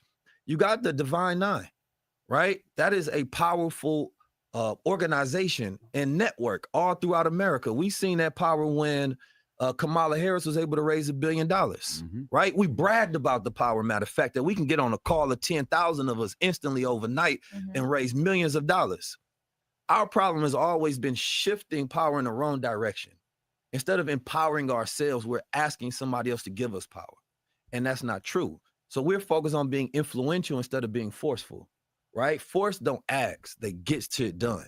So, and the reason influential rather than, this is just verbal gymnastics, family. Just verbal gymnastics. It just sounds good, right? It's like Jim Lampley and Larry Merchant. Just talk a good fight. That you will never have from that side of the political spectrum, and not just Divine Nine, HBCUs, the NABJ, the NOI, the Black churches, the Black caucus. Where's that round table, right? If we really wanted to have a real agenda, and not just an agenda where we just talk about something, now we have the ability to create infrastructure behind that instantly. They have a first 100 days. Where's our first 100 days? Right? Or we go complain about what somebody else doing, which is very intelligent to their agenda, and they're showing you how to become efficient and effective to get things done. When you go look at that amount of people that was behind Elon Musk, that's the oligarchs showing their power, right? Saying that we no longer have to hide, right? The WEF believed in having the elites having complete global and economic control, right? We live in a technocracy to where it ain't about elected officials, it's about experts. So if we see these shifts that happen, you got a Department of Government Efficiency. Well, Black America is not operating off efficiency. The monies that we put into these organizations are not creating what we need them to create. So that means that either you pass the torch, right? You get out the way, or we dismantle those organizations and create better ones that's more about self-sufficiency and economic sovereignty. Mm-hmm. So look at media. Media is the most powerful medium that we have. It's where we have the most influence in. We influence culture. But the problem is that we put so much emphasis on the feeling of culture versus actual real ownership. The reason we like Nipsey Hussle is because not only was he culture, but he had practices of it, right? He had businesses. He had his family dynamic. He practiced on investment. He talked about cryptocurrency and different technologies that we could utilize. We're in this state of financial nihilism where the average person believes that the system is rigged. There's no point in me playing in it. So they're afraid of financial literacy because they like, well, I'm going to get into stocks and crypto or stocks versus because it's all rigged and it's owned by them. Financial nihilism spread in the Black community first, which is why Black men earlier were the first adopters of cryptocurrency, because as soon as you heard it, well, okay, well, if they own this system, it's a new system coming, let me get in this. But it also makes us gamble, right? Which is why gambling is so hot right now, which is why meme coins are so hot right now. Previous generations had lottery tickets and Powerball, right? We got sports betting and meme coins because now you feel like I need to make me a quantum leap because the elites own all the assets and asset prices are way too expensive. And if you go look at the average income in any one of these cities, they can't afford to buy a house anymore. So the American dream is dead. So you need a new dream, a new vision. And my thought process and my plan behind the scenes, we're working on a lot of different things, is how you create your own digital nation. And then that digital nation creates and buy physical assets. You can do things like DAOs. You ain't got to buy into nothing. You can say, okay, Black Church, NABJ, HBCUs, everybody that wants to, all the activists, everybody that wants to have a voice, how about we create a decentralized autonomous organization, which essentially is saying that everybody can become a citizen of it and vote what we want to do next. If we put together millions of dollars inside this treasury, then we can decide what we want to buy with that money, what we want to create, right? We can start our own social media. These things are already taking place, already being done. We can build our own targets. All of these things were created by founders and men. These things are not impossible to do. But as long as we use these systems, there's impossible ways to fight them. I have a question. All of that. Right. And so, like I said, he's all over the place. He's making these grandiose, coming up with these grandiose concepts and ideas. And it says, but as long as we use their systems, it's impossible to fight them. But he doesn't say what the systems are. Right. Like I said, he's all over the place. LMA, Buddha, what are your thoughts? Hey, Dr. Lumumba, can you hear me okay now? Yes, I can hear you just fine. Okay, good, man. Yeah. I asked the question in the chat, which is worse, the crack epidemic, the crack dealer, or the scammer with a podcast? You know, who can do more damage in the community? Right. I don't know. Like I it seems to be how can I put it? A wave of these guys between him with 19 Keys, and then we got, Earn Your Leisure. We got there's one not podcaster, YouTube commentator. His name is Pocket Watching with JT. I don't know if you've heard of his channel, but he's right. So he's a licensed CPA or whatever. So he's kind of like yourself. He's gone through education and he can sift through the bullshit or whatever. And he said something so funny. He was saying, like, if you ever see anybody come through Earn Your Leisure, The Breakfast Club, and I think there was another one, he says, hide your wallet because they're trying to scam you. Like, anybody that's talking money on The Breakfast Club,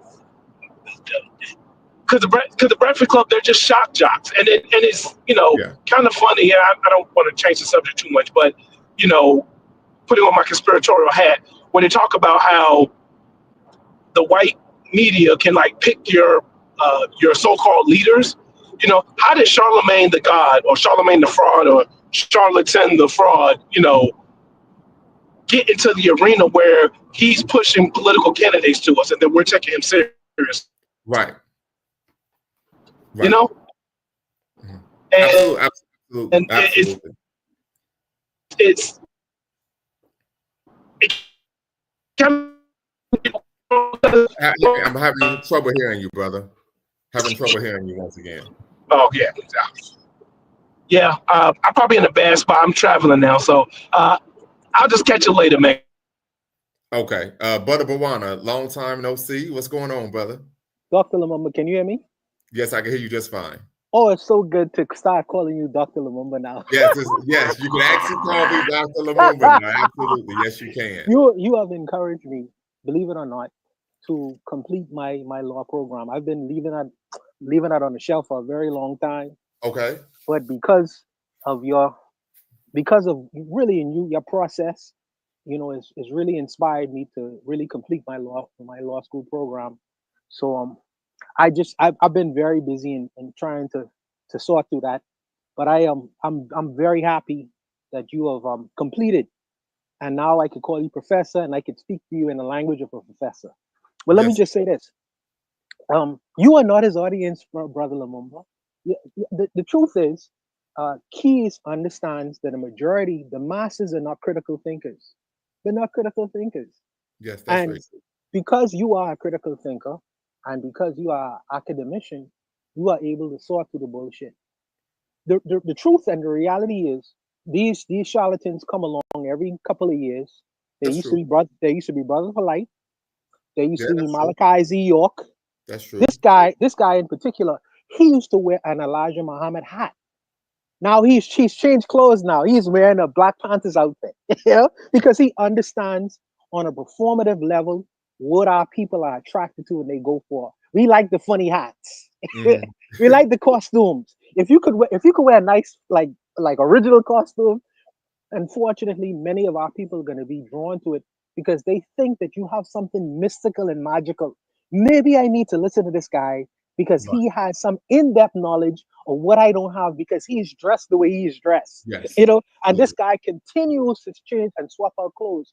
You are sorting through the arguments. But the truth is, many of the listeners, they are performative based. If you could put on a show and if you could appear to be something that's different and unique, people are going to be drawn towards that as opposed to the critical information or uncritical information that he is given. You're not that kind of individual. So you are not his audience. You are not his audience. So right. The unfortunate thing is he is going to get maybe hundreds of thousands of people to subscribe to his ideas and philosophies for $19.99, because this is all a funnel to me. This is all a commercial funnel to me. I mean, it is. Like I said, I went on his Instagram and he had posted a video talking about I can help you grow your podcast. In order to do that, we're going to do a Grow Your Podcast tour across the country. And I will come and be a guest on your podcast, but you have to buy 6 tickets to my show. That's how it goes. I said, what type of peanut butter and jelly shit is this? Oh, that's how it goes. That's how it goes. Here's the thing. I wasn't aware of him. One of my students came to my office last week and said, hey, Dr. L, are you familiar with this guy? Said, I've never heard of him before. So he sent me the interview. And 5 minutes in, I text my student. I said, man, this is a bunch of BS. He said, how so? I said, he started off on making claims that are ahistorical and averse to facts. And I said, but I know this because, once again, I have a terminal degree in Black studies, in African history, Black studies, right? So I know what he's saying isn't true because I had to do the high level, right? Research, right? So I just was blown, like, wow. And my student was just like, yeah, man, this guy is, and I'm like, no, man, he's a bullshit artist. Like, yo, this is dangerous. It's anti-intellectualism. Yes. And what happens is I'm thinking to myself, if he's talking about various different topics and subjects, aren't there people who have qualified themselves in the fields he's talking about? Why don't you have them on your panel? Absolutely. If you're talking about economics, I'm sure there are many Black economists. I'm sure there are many financial people. You're talking about Black subjects. Why isn't a Dr. Lumumba up there? Why? Because he could disabuse us a lot of the nonsense we're hearing. You're talking about historical things. Get Dr. Gerald Horn inside there. Some expert in the field. About, Black Power, I said, well, Dr. Nathan Hare started the first Black You know, he was the head of the first Black Studies program, San Francisco State University. After that, they became a Black Cultural Center, right? And then they began to proliferate throughout the country based on the Black student movement. So I said, this had nothing to do with the CIA funding this. Right? It's all sensational. It's all sensational. They're trying to get as much consumers and watchers as much as possible. And he is attractive because he wears the funny hats. He's younger. So it appeals to a group of people who is much like him. But I'm saying Dr. Lumumba is a young guy too. He's a young, handsome guy, qualified himself. Bring him in there to disabuse us of the nonsense we're hearing. They don't want that. They don't want that because critical thinkers, they don't want on their panel. They want people who are going to be pliable to the nonsense. It's just nonsense to me. I don't know. Yeah, and then, you know, I saw they're selling not incense, but basically like ancient herbs, you know, all type of stupid shit. Like, but this is nothing but a placebo, right? So I said once again, but let's finish this, family, so then we can really have an in-depth conversation. We're almost done with the interview, but it's more nonsense to come. I agree. I think that and what you're trying to do is needed. But my pushback would be, or just I want to hear your thoughts on it. Number one, like you talk about social media and creating our own. We have fan base, right? People complain about X and Instagram, but they don't go to fan base, right? And then you have Tabitha Brown, who got a lot of pushback because she was like, look, let's be smarter. Let's support the Black brands so they don't disappear on these corporate levels. Then we can take that money and then go build our own. So we need somebody in the room to get in, infiltrate, and then we move our own, right? We don't support stuff like that. We don't support the fan bases. So when do we ever get to that point where it's centralized, where we can actually move the way you're talking about? Because I think we shouldn't say we're not supporting fan base. Yeah, I think he raised the most money out of any platform. It's not that we're not supporting it, but people are not. There's not a mass exit from Twitter or Instagram. Like there's not. Well, and that I think two things can be true with that. I think that it's not just the fact that people don't want to support it. I think it's the way he's building it. And there's no disrespect to Isaac Hayes. I had tweeted out the other day, me and him had our differences, but I would still utilize fan base because I would be hypocritical not to, right? And I believe there should be a mass exodus and people should utilize it. I think that, you know, when I had a conversation with him years ago, I was telling him, or at least advising what I believe was one of the best routes to get a mass amount of people to utilize it. Because unfortunately, we don't go to things because they Black owned. Right. And today we have a society of young people who utilize things based on the best use case for them. This is the whole reason why you got TikTok versus the US. Right.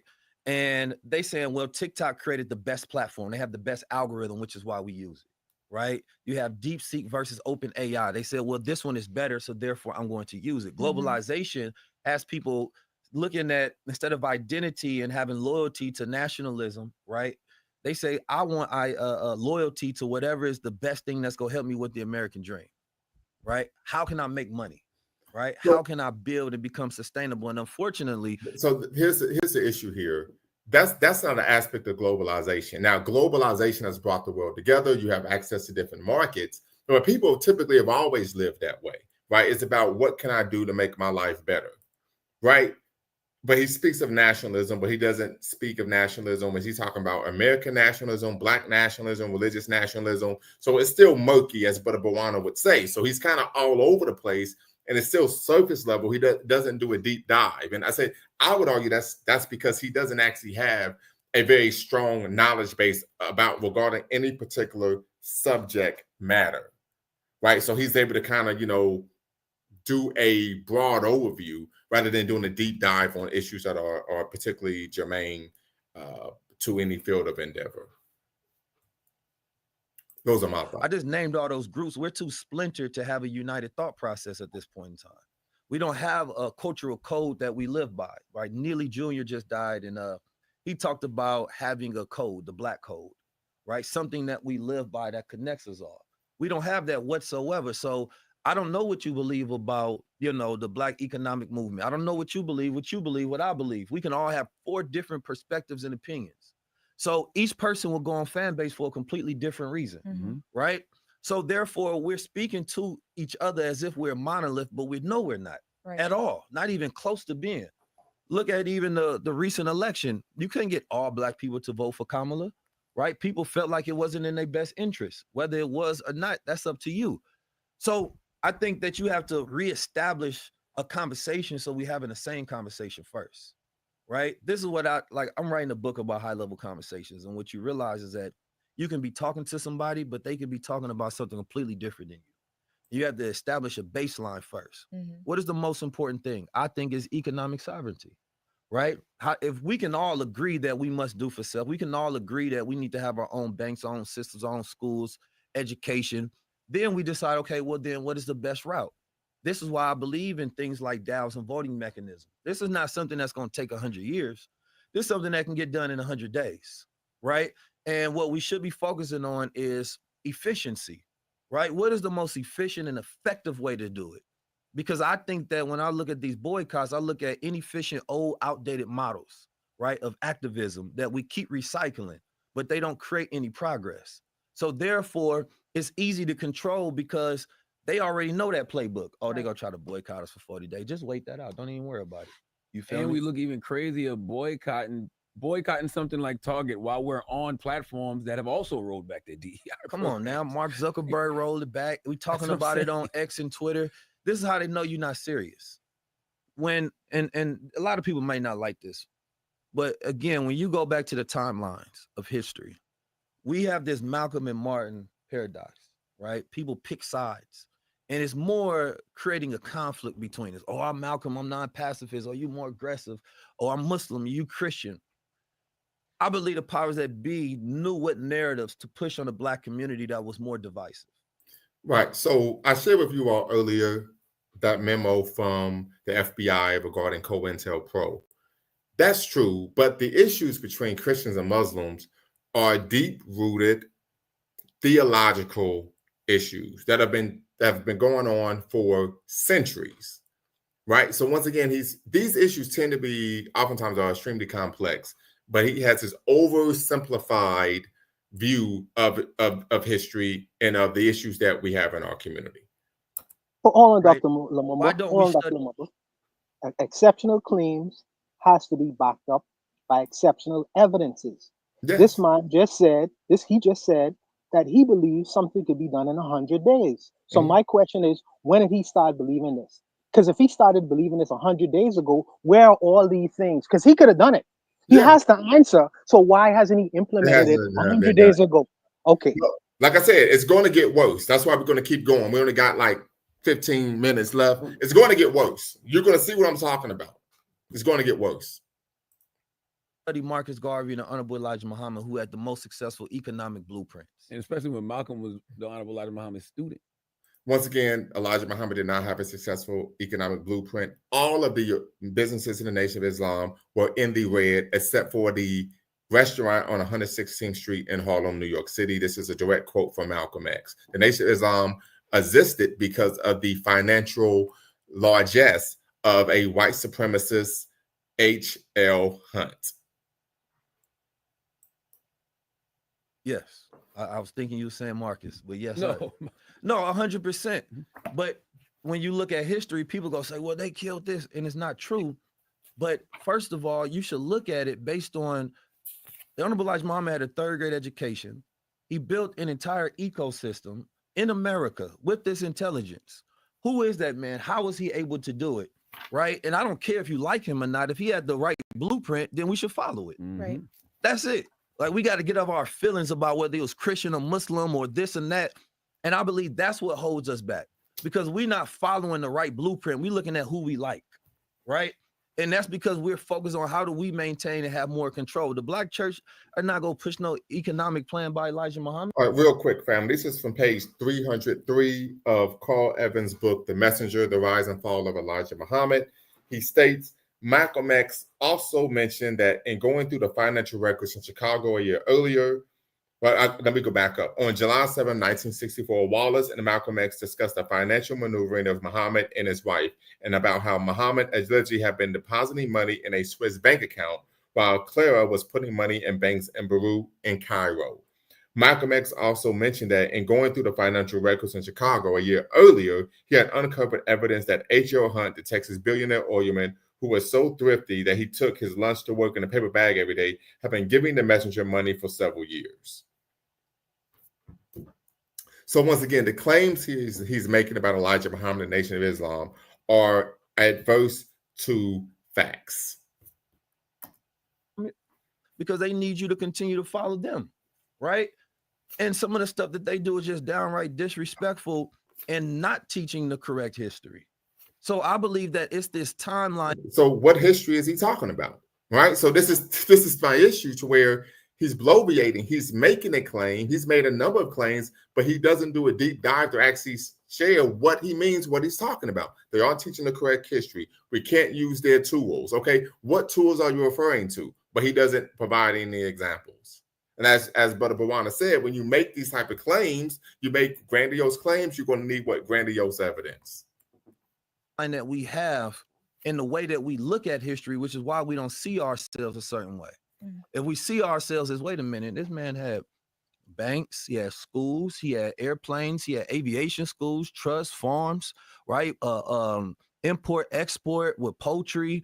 He had banks, temples all across America. It was an economic network. Black Wall Street was one place in time. It was also a pyramid scheme, if you want to be quite honest, right? It was a pyramid scheme. All the money went to Elijah Muhammad. He used that to, of course, take care of his family. They were living very well. And then, of course, the higher ups of the organization as well. That's one of the reasons why there was a push to get Malcolm out the nation, because their belief is that when the old man died, and I'm quoting Dr. John Henry Clark here, that when the old man died, that when Malcolm became head of the nation, there would be a lot of house cleaning that would be done. We have to make it not just how do we create one Black Wall Street, how do we create the economic network that is Black Wall Street today, right? And we don't have to reference in the past something that's attached to trauma. We can look at something that was happening in the 1960s. And when you look at history, you look at the fact that we stopped focusing on global allies. We stopped going into this radical mind, right? And we went to a more pacifist way of thinking. Right. So here he says we stopped focusing on global allies, but earlier in his, of course, soliloquy, he stated that part of the problem was that we was focusing on trying to connect with Black people in Ghana. So you see the hypocrisy here. Brother Bawana, Mr. Sandman, do you see the hypocrisy here? He spoke ill of Pan-Africanism in the beginning and said that we lost our way by trying to connect with brothers and sisters in Ghana. But now he says, no, the issue is we stopped focusing on having global allies. Does that make any sense to you all? Not really. I mean, he's addressed so many different topics. I've decided to just focus on one or two pertinent issues that I think would be interesting.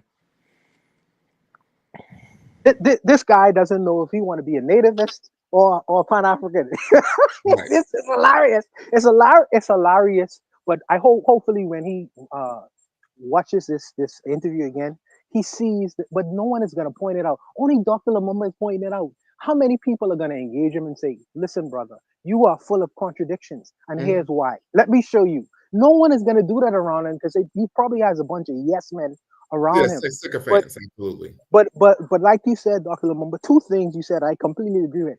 I think that the message to the Black man was a bullshit book. I'm sorry. Maybe it's because it was written by a person who's a third grade dropout. I don't know. I didn't get a lot of stuff from the message to the Black man. I didn't either. And I'll even go as far as saying, and this may be controversial, I didn't get a lot from Neely Fuller's book either. But that's Neither did I. I was like, this isn't doing anything for me. I mean, because I remember in Neely Fuller's book, he was even saying stuff like, you should only have sex maybe once every 2 weeks. What the fuck does I got to do with anything? Right? So I didn't get much out of the book either. So let's finish, family. Then we can really engage in conversation, then wrap things up. And I think that's what's dangerous today. I agree. You know, everything you're talking about, what do you think of, like, because you're describing basically like a sovereign wealth fund, right? And you see Trump just signed the order establishing a sovereign wealth fund for America. So it's like, you're right. They're doing things that we could potentially be doing. They show you the blueprint right there. You want to do boycotting? That's old. That's just one part of it. If y'all want to be the activist, sure. We need somebody to make. Here's the thing. He just said 10 minutes earlier that the reason why we can't fight them is because we're trying to use their tools. Then he says, well, they're showing us the blueprint of how to do what we can do for ourselves. As Brother Defender of Logic stated, he's negating his own arguments without even realizing it. Noise, right? We need somebody to bring attention. but allow people who actually have real plans about infrastructure. And we don't, and I don't need to come on here and break it all down. That's void of the point. You don't need to let your enemy know everything that you're doing. But the point is that there are real people who actually know how to lead these things. And the reason that I'm saying, like, I don't want to just go on social media and say it. I want to have these conversations with leaders behind the scenes, right? My great aunt, she was the first Black chairwoman in the NAACP, right? And my great grandfather, he was the one that helped funded the case. What was it, Keller versus something, where he took it to the Supreme Court because he was in real estate and there was racist covenants that mean that Black people couldn't buy real estate in certain places in white neighborhoods. So he took his funds and he funded my aunt, who was an attorney, Thurgood Marshall, and they took that case to the Supreme Court and they won. And it's the reason today where you can buy a house wherever you want to. And I think about things like that to where it's like, all right, at that time, they didn't have the luxury of protesting and activism. That is completely false. People were protesting and engaging in activism during that time. Matter of fact, at the turn of the 20th century, we're talking about the nadir of race relations. Oftentimes what Black people would do as a form of protest is they would engage in silent marches, right? Because Black people being killed with impunity, right? So once again, he's making a claim that is adverse to facts and ahistorical. One. Second was Booker T. Washington. While he was publicly promoting racial segregation and compromise and looking to build an economic empire at Tuskegee University, he at the same time was giving money to individuals, lawyers who were linked with W.B. Du Bois to file claims for civil rights in federal court. So, like I said, this brother does not have, in my opinion, a working knowledge of the history of Black struggle in America, a robust knowledge of the history of Black struggle in America. And then he also said, he said his aunt, Thurgood Marshall. Now I'm confused. Maybe he misspoke. First of all, I would like to know who his aunt is, because it's certainly in Thurgood Marshall. But if she would have made contributions, let us see if we can research the information and follow up on what he is saying. Don't just throw out terms out there in terms of building credibility. I want to be able to follow whether your information is factual or not so factual. Absolutely, and that's the issue. He's been doing that the entire time. It looks as Merle Evers Williams, a prominent civil rights activist, a widow of Medgar Evers, became the first woman to chair the NAACP's board of directors in 1995. So Medgar Evers' widow was the first woman to be the chairperson of the NAACP. Yeah. So I don't know if, This is your boy. This is your boy. This is what is passing for Black consciousness. Once again, they will make a claim that typically is specious in nature. On the surface level, it sounds like it's accurate, but when you do a deeper dive, you find they don't know what the French toast are talking about. What is direct action for us to have power? It was all Black power, right? It was nothing else but Black power.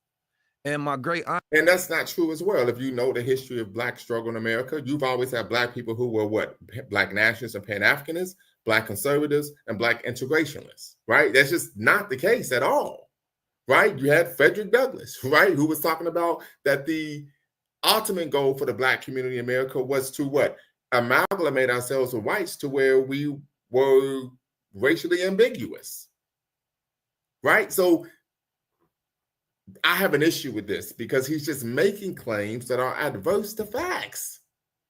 And this is what happens when individuals are charlatans. Brother Bawan, I hope you could tap back in. She was kicked out of the NAACP because she was auditing their books at the time, right? And when I bring that up, because I look at organizations and I say, we need to have more accountability for what we're doing, right? We create these image awards, but we are only platforming people that we think are safe. And that means that the advertisement companies are controlling culture, right? Because if we put the people that are the most efficient, then we get a completely different picture of culture. We talk about diversity, equity, and inclusion, but Black men ain't never been included. Not especially my archetype of Black Muslim man. The culture completely disregards that we even exist, even though we had the biggest contribution in American history. right? But that's because white. Well, once again, what contribution is he referring to? Right? Biggest. Don't leave us on a cliffhanger. Right? This isn't a sitcom. What contribution are you referring to? Power structure says that no, you can't platform them. They're not safe. They're more dangerous because they're thinking about radical ways to just do for self. They're not looking on how to be accepted by America. So we don't need that to be the mindset, because then we don't know if we can come to the table and control you. Muhammad Ali probably was the biggest one. Now that I think about it, Muhammad Ali, and then maybe Minister Farrakhan early 90s, early like late 80s, early 90s. But that's when we had more black media. I was gonna say, isn't that like an ownership thing though? Because it's like that goes above, like it's like, okay, you have the NAACP Image Awards. The advertisers who make the decisions don't really care about who's most influential because they don't care about what's really happening to us. Then it's people over top of them that are Hollywood studios. Like that's a whole nother conversation. But if you own your own platforms, you can do your own things, kind of like what Jason Lee does. 100%. You get to pick and choose, but that goes back to, again, like the boycotting and the money, because people feel like we don't have the resources, we can't own at that level. So I think my question is like, who are the leaders and what is the solution? Because I think I always hear these conversations, but I'm always left with all these questions and no plan. So here's a couple things. One, the nation always states, they're against us. I would argue that part of what he said is factual, right? They don't like Huey Newton said it best. Any black man who doesn't promote himself in the manner of being a slave is seen as problematic, right? But I would argue part of what takes place is, hey, we don't know what they're going to say. The nation is known for going out and saying things that are just absolutely, oftentimes crazy, right? But the nation is not as radical as one would think, right? You look at their teachings, and I actually have the Supreme Wisdom Lessons by Master W.D. Fard Muhammad to his servant, the most honorable Elijah Muhammad, for the lost and found nation of Islam in North America. Original God, tribe, nation, Shabazz, Allah. So I actually have a text. I've read this, so I can speak to issues that I'm knowledgeable of. So I'm just going to share with you all some of the teachings, right? So we go here. This is lesson 4, lost found Muslim, lesson number 1. And it states, why does the devil call our people Africans? To make our people of North America believe that the people on that continent are the only people they have and are all savage. He bought a trading post in the jungle of that continent. The original people live on this continent. They're the ones who strayed away from civilization and are living a jungle life. The original people call this continent Asia, but the devils call it Africa to try to divide them. Once again, this is something that is ahistorical, right? The first time a landmass was called Asia was when Herodotus coined the term for the land east of the Aegean Sea around 450 BCE, right? So we find that the teachings of the organization not only are nonsensical, but also extremely conservative, right? So, but I can speak to this because I've actually read their teachings, right? It's just, once again, I hate to say it, just a bunch of bullshit. I think all the leaders are ones that's doing for self, right? Everybody that has a platform, everybody that's teaching right now and that's building. I don't want to just point out names, because you point out names, then we got this attitude, we start breaking people down. Gotcha. Right? What they doing perfect or not. I don't need you to be perfect to be a leader. I need you to be making progress, right? If you go look out there, and that's the whole thing about it, right? It should be easy to say, okay, well, these people have a platform. They're teaching and they're educating people. They building out sustainable models. They're doing it organically, without the props, without the position, without the validation. So they're obvious the leaders. And any black man in America should see himself as a leader. This is the one thing I don't like when black men say we don't have leaders. It's some sucker shit, because it's saying you're not a leader. Every man is supposed to be a leader of himself and his household, right? So that means that you're supposed to be self-sufficient and do for self. You're supposed to execute and have the willpower to produce a plan into reality. You're supposed to be able to create your own world. The solutions are there, right? Again, let's utilize blockchain. Let's build DAO systems. Let's create a digital economic infrastructure. Let's buy physical assets. Let's vote on where we want to put that money towards, and we move forward from there. We built a media platform, High Level Conversations, with my own funding. We just take the money and we reinvest in it. Nobody gave us permission because nobody needs to, right? So the solutions are looking at old systems and saying those are old models. I'm speaking to the younger generation. I'm not speaking to the old heads. The old heads, they're going to have to get out the way because they don't want to pass the torch, because they want to stay in position. So when I'm speaking, I'm always talking to the youth right now, saying, listen, I represent an archetype and a model of do for self. You can do the same thing, right? Somebody don't want to put you on their platform, create your own platform. What we have to do is start respecting those platforms. I would agree with that. You should create your own platform. I would agree with that 100%. And you don't need permission to do that. I actually push all of my students. I said you should create a platform and try to, of course, monetize it. The issue that we tend to find is oftentimes individuals are creating platforms and then propagating information that is, of course, averse to facts. Also, why do you want to disconnect from the so-called old heads? They've been on the planet longer. They may have acquired more information than you. So why do you want to completely sever yourself from that relationship? That is not, Dr. Lumumba could correct me, but that is not a real African kind of thinking. No, it's not. It's not. That's not an African-centered frame of reference. The second issue is, I would argue, the reason why is because he knows young people are what they haven't. So let me ask you this question, Brother Bawana. You've been to college, yes? Yes, sir. Mr. Sandman, you've been to college. Yes, I have been to college. Right, so typically when you go to college, you find on campus white Christian nationalists trying to proselytize. Have you all ever seen that on campus? White Christian nationalists. Yeah, they're holding up signs. You're going to go to hell, all this type of stuff, right? Yeah, I went to one of the groups before just to talk, Right. They don't talk to people who are older because they realize they can't manipulate them. They talk to young people who haven't been out in the world long enough to realize what's real and what's not. The same thing is applicable here. Same thing is applicable here, right? But no, I haven't, Mr. K, I have not read that book, African American Leadership by Rodney W. Walters, but I will. I'm gonna check it out. But yeah, this is what's going on here. So once again, that's not an African-centered frame of reference, right? And my brother, you invited me up here probably a year ago. At the time, I was burnt out from doing the tour. But I respect that fact because you didn't have to, right? But you utilizing your platform in a responsible manner to say, okay, these are one of the voices, let me platform. I do that with my platform. A lot of times the people that I have on the show, most people never heard about, but I believe they have something beneficial to add, right? My brother Yaki was on there. Episode got millions of views, right? He built out a medical facility in St. Louis. You feel me? So when we do that and we bring in the right people, we have to be intentional about our media. And then there should be a congregation behind the scenes about what are the ideas that we're going to spread. Because if we're not intentional about it, then your platform don't matter. What's the point of having a billionaire if you don't build anything? That's real. What's the point of celebrating somebody with millions of dollars if they don't do shit? I think right now, when you talk about, yes, it's not the corporations that's saying, don't put up 19 keys of this. It's people that work for them that's afraid to do it. 100%. You feel me? And those are the people that now we have to call out because we can't afford. We're literally in the worst. At this point in time, this is a war. And we acting like this shit not happening. So once again, we talk about the contradiction. He just said 20 minutes earlier that our situation isn't as bad as they make it seem. Now he's saying the situation is dire. Did any of you all catch that? Brother Bawana, did you catch that? Yeah, I did.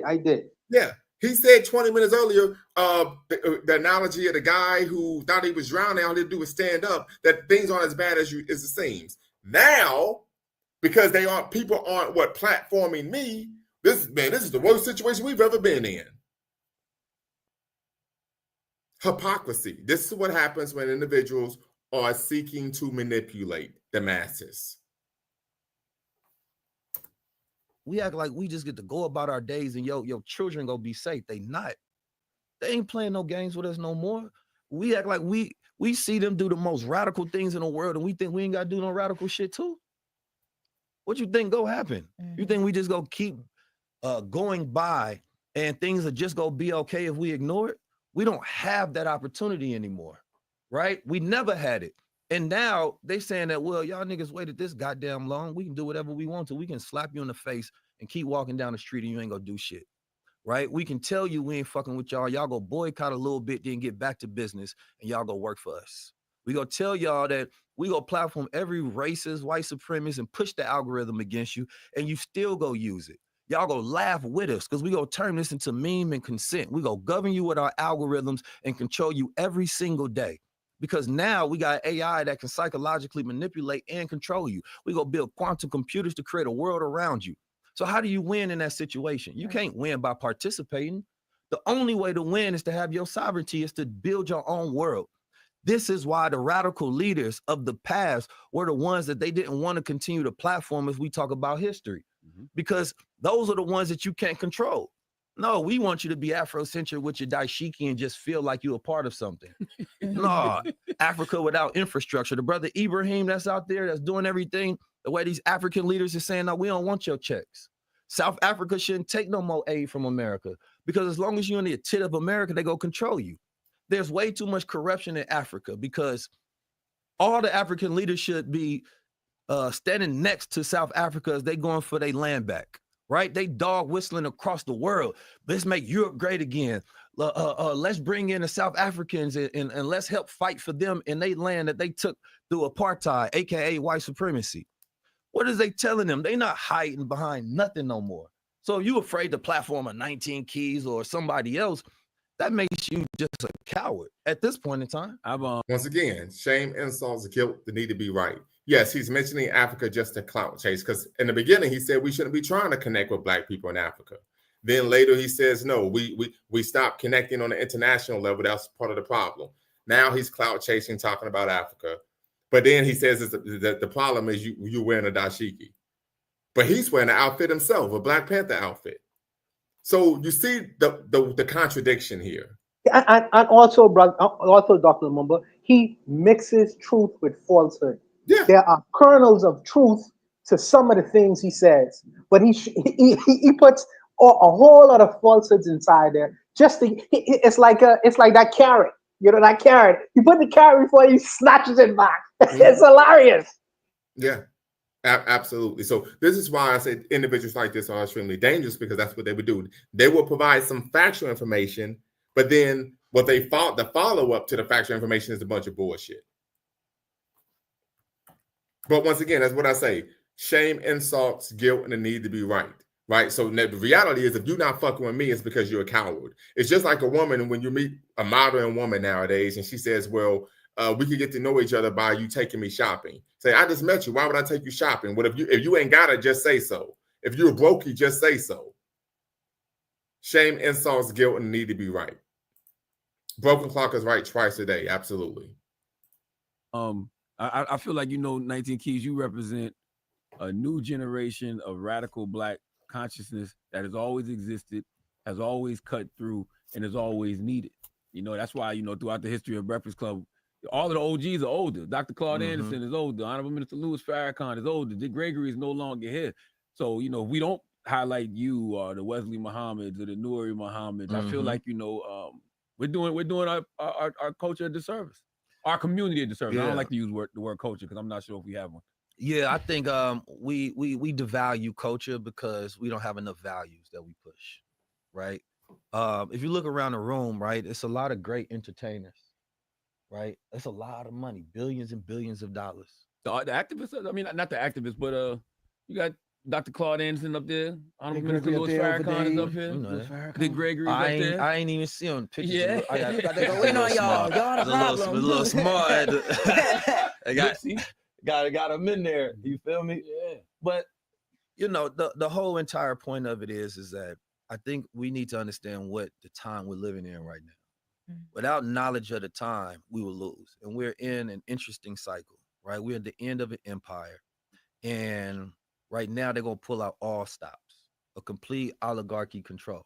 Again, people should go study Doge, right? I'm talking about ancient in Venetia, that lasted for 1,100 years, and it was a oligarch society, the longest lasting one.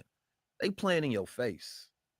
They know that we don't read enough. They know that people not busy enough. They know that they can turn it into a meme, but then run the same play that they've ran throughout history to control the people, right?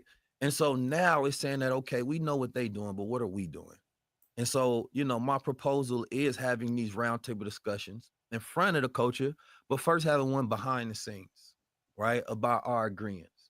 If you are in an organization, go to your leadership and ask, why aren't y'all working with them, right? Because what I'm seeing is, listen, they don't care about feelings.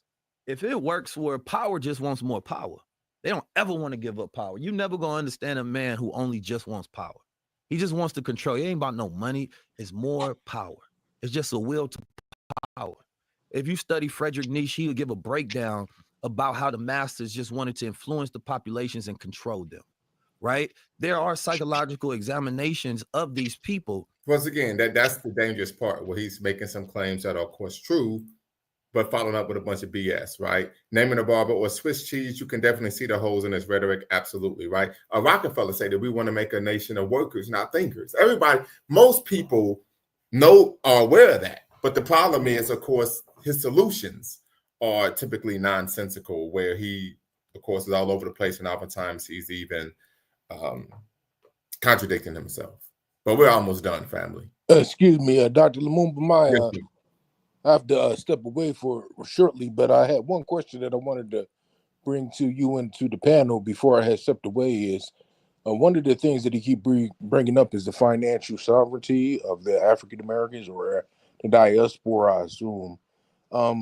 Since we're playing hypotheticals, or he seems to be playing hypotheticals, what do you think would have happened to the United States if there was no civil rights movement, if we were never desegregated, that we continue to segregate all the way to today, but we see a United States similar to what's going on in Israel and Palestine?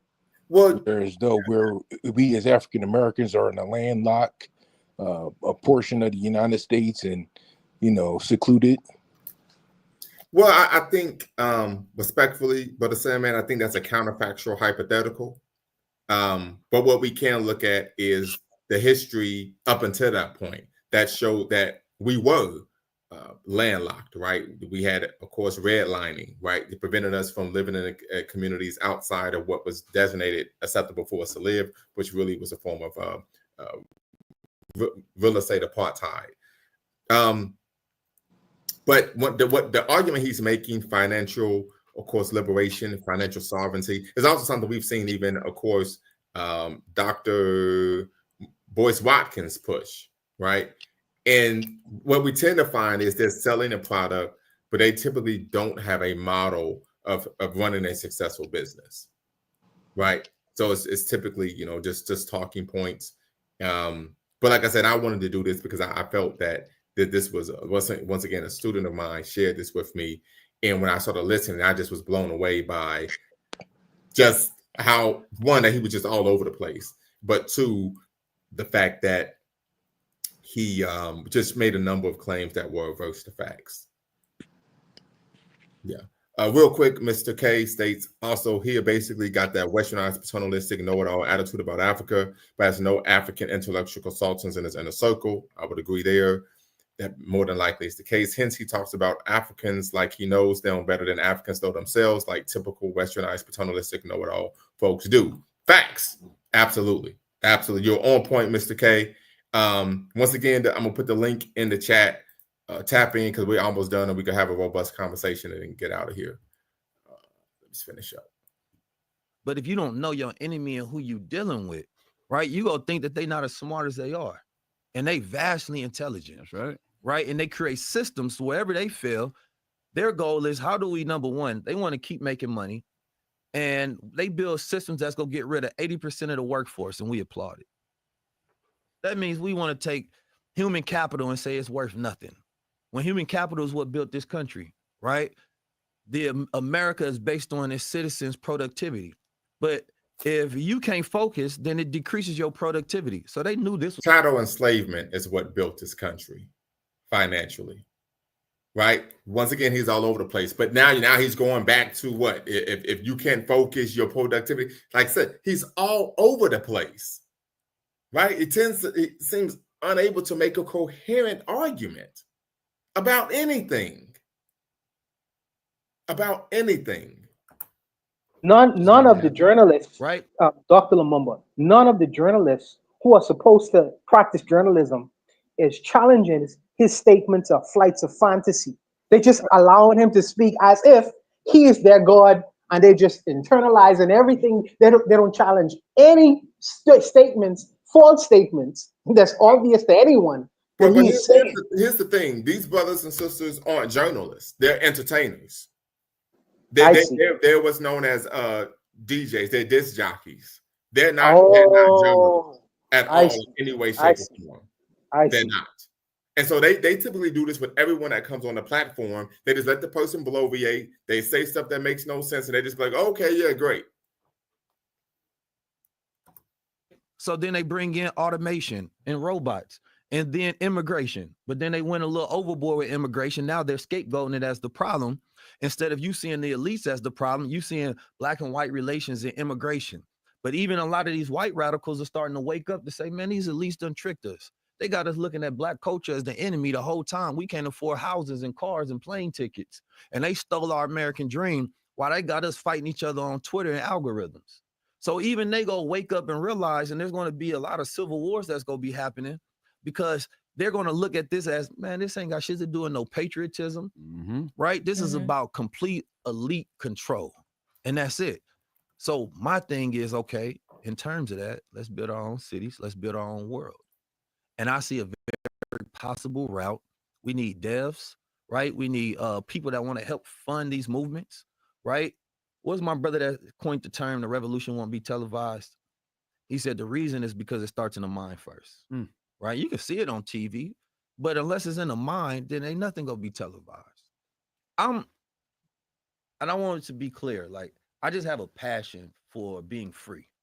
You know what I mean? And having a place of pride. I grew up in this my whole entire life. I don't think I've had a choice to be anything else but who I am, right? I don't know how to speak a different way, think a different way. I see the world and examine things differently. I see people as slaves and I say, here's the route to freedom. You see a man that's broke. So, yeah, that's the emotional pimping there. Where he says, I see people as slaves. As Mr. Kate, you said, the emotional blackmail like pimps do with prostitutes. Yeah, that's the emotional pimping right there. And say, okay, this is how you get some money. You feel me? You see things that are inefficient. We say this is the most effective model, right? And we need to get out of localism where we just worrying about our local politics of the street, not even nationalism to where we worrying about what's going on in America. Our ancient indigenous practices was being stewards of the earth, right? We wasn't just globalism, it's cosmism. How we connected to the cosmos. If the ancient people of ancient Kemet did not have the power to be able to align with the stars and know how to, or what times to plant and what cycles to do things, then they would have never been able to build a civilization. But we're living in a time system, 9 to 5, to where we're not even operating in our biological rhythm. We sick. Our mental illnesses is completely high and skyrocketed because we're not living in a cycle that is attuned with the natural time. So for me, it's about how do we live above this matrix, right? How do we operate in a cosmic cycle to where like the Dogon people of ancient Mali knew how to map those stars? Every single one of our peoples were cosmic, right? I ain't talking about astrology. I'm talking about astronomy. They understood the universe and they positioned in it and what time that we living in. We're in the year of the 9. Conflict's supposed to happen. That's right. Change is supposed to happen. Yeah, old world's coming out, new world's coming in. So how you reacting on what's happening daily? If you got a cosmic perspective, we live in what they call a solar cycle 25, which is every 11 years, the sun has a maximum peak. So we have what they call a solar maxima. So there's more magnetic radiation coming to the earth. So that means you're going to see disruptions. It affects human beings as well. Heart rates. We got melanin, so our skin conductive a little more powerful. But what the scientists were saying was that during this time, there's more energy on earth. It's like in the summertime, what we do, we get in trouble. It's hot outside, right? That's what's happening with the planet. The planet. That's extremely simplistic understanding of, oh my goodness. All right, let's finish this, family. We got like 2 minutes left. Heating up. Here's Creflo Dollar. You're gonna see more extreme weather conditions. You're gonna see more conflict, right? You're gonna see more problems and issues. So if you understand that and you operating within the time, then you know how to move and what to do. So what I'm telling us is that we have to be a cosmic people. There you have so what is the Save Yourself tour, man? Tell them when the dates are, where they can see you, be a part of these roundtable discussions. You can go to 19keys.com to sign up for the discussions. Let me get to some of this and check out books. Yes, sir. Man, well, all of that financial sovereignty is so that we could be a cosmic people. The law of saving oneself. That's how I wake up early, get that lion's mane and that cordyceps in me, you know what I'm talking about. But so we got the Gramercy Theater I believe it's already sold out. But I believe we're going to Atlanta next, and all the dates will be on the website. The goal is to spread this one out. Tours are very expensive, and we wanted to figure out how we create activations more so throughout the year, right? Because the goal with each one is to have a conversation with the people, a high-level conversation. I truly believe that that's what's missing in society. High-level conversation, then activation, right? So we know how to utilize AI. We understand cryptocurrency, all right? We understand blockchain systems, right? We have the funding, the right people to access the resources. The goal is to bring them together in a room, have plans, and then execute on those plans. The other day, I built a DAO system by myself, just testing it out. Years ago, that was much harder to do. Every year, these systems become much easier to use. We're just not practicing and using them, updating ourselves. So save yourself is literally a message like, bro, you're not drowning, save yourself, right? Start investing, right? Ain't nothing wrong with you. Start working, getting your mind right. You think you stressed, man, get out the world and go meditate, go into nature. You feel me? Like somebody don't want to give you a job, bro, create your own, develop you a skill set over time. Learn AI, man, people need that. Start learning how to master prompt on these systems, right? Look at where there's a problem and build an app. You got influence, connect with somebody with some money. Combine these things together, right? So the message of save yourself is it's a reinvention of the message of do for self, right? That we don't need anybody to save us, and nobody's coming to save us, and nobody needs to come to save us. When I look at the wealth standard of the Asians who have the highest household income in America, they're the most educated, right? They invest their money in gold and things of that nature. Their culture is a savior culture, right? Gold is at an all-time high today. They say Indian women have the most gold, right? So no matter what's going on in the world, inside their cultural standards, right, is how to save yourself no matter what. We don't have to tell everybody what to do. It's just a cultural practice. So the code is, how do we then just create that as a cultural practice where these meetings and all this radical stuff is not necessary? Because when wealth is, we don't want financial literacy and wealth to be a revolutionary act. We want it to be normal. We want to just have generational wealth. And the only type of wealth that matters is generational, because if it's not passed down, then it's individualistic, right? It's just something that you got, but what did you do with it? Who did you pass along? Where's the power? The boomers about to pass all this wealth to millennials, not us.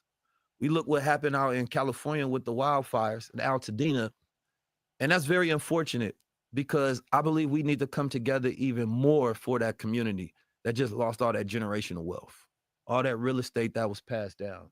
You know, Octavia Butler comes from there, the mother of futurism, and Afrofuturism, and she predicted that. She predicted that it was going to be up in flames. You know, the Hopi people had a prophecy that once we stop being in harmony with the land and we just focus on extraction and domination, right, then that's when Mother Earth turns on us, right? And we need to get back into harmony and flow, and we need a more resilient mind. So everywhere we go, we'll be teaching these things. We'll be having these conversations. It's going to be experiential. It's not just me talking. I'm actually going to talk to the crowd. And the focus, we build in our own media network and platforms, right? And we want to platform more talented people. We want scientists on there. We want authors. We want people of vast knowledge and skill set, people of differing opinions. My goal is to make you think, because I believe as a thinking man, you're a free man.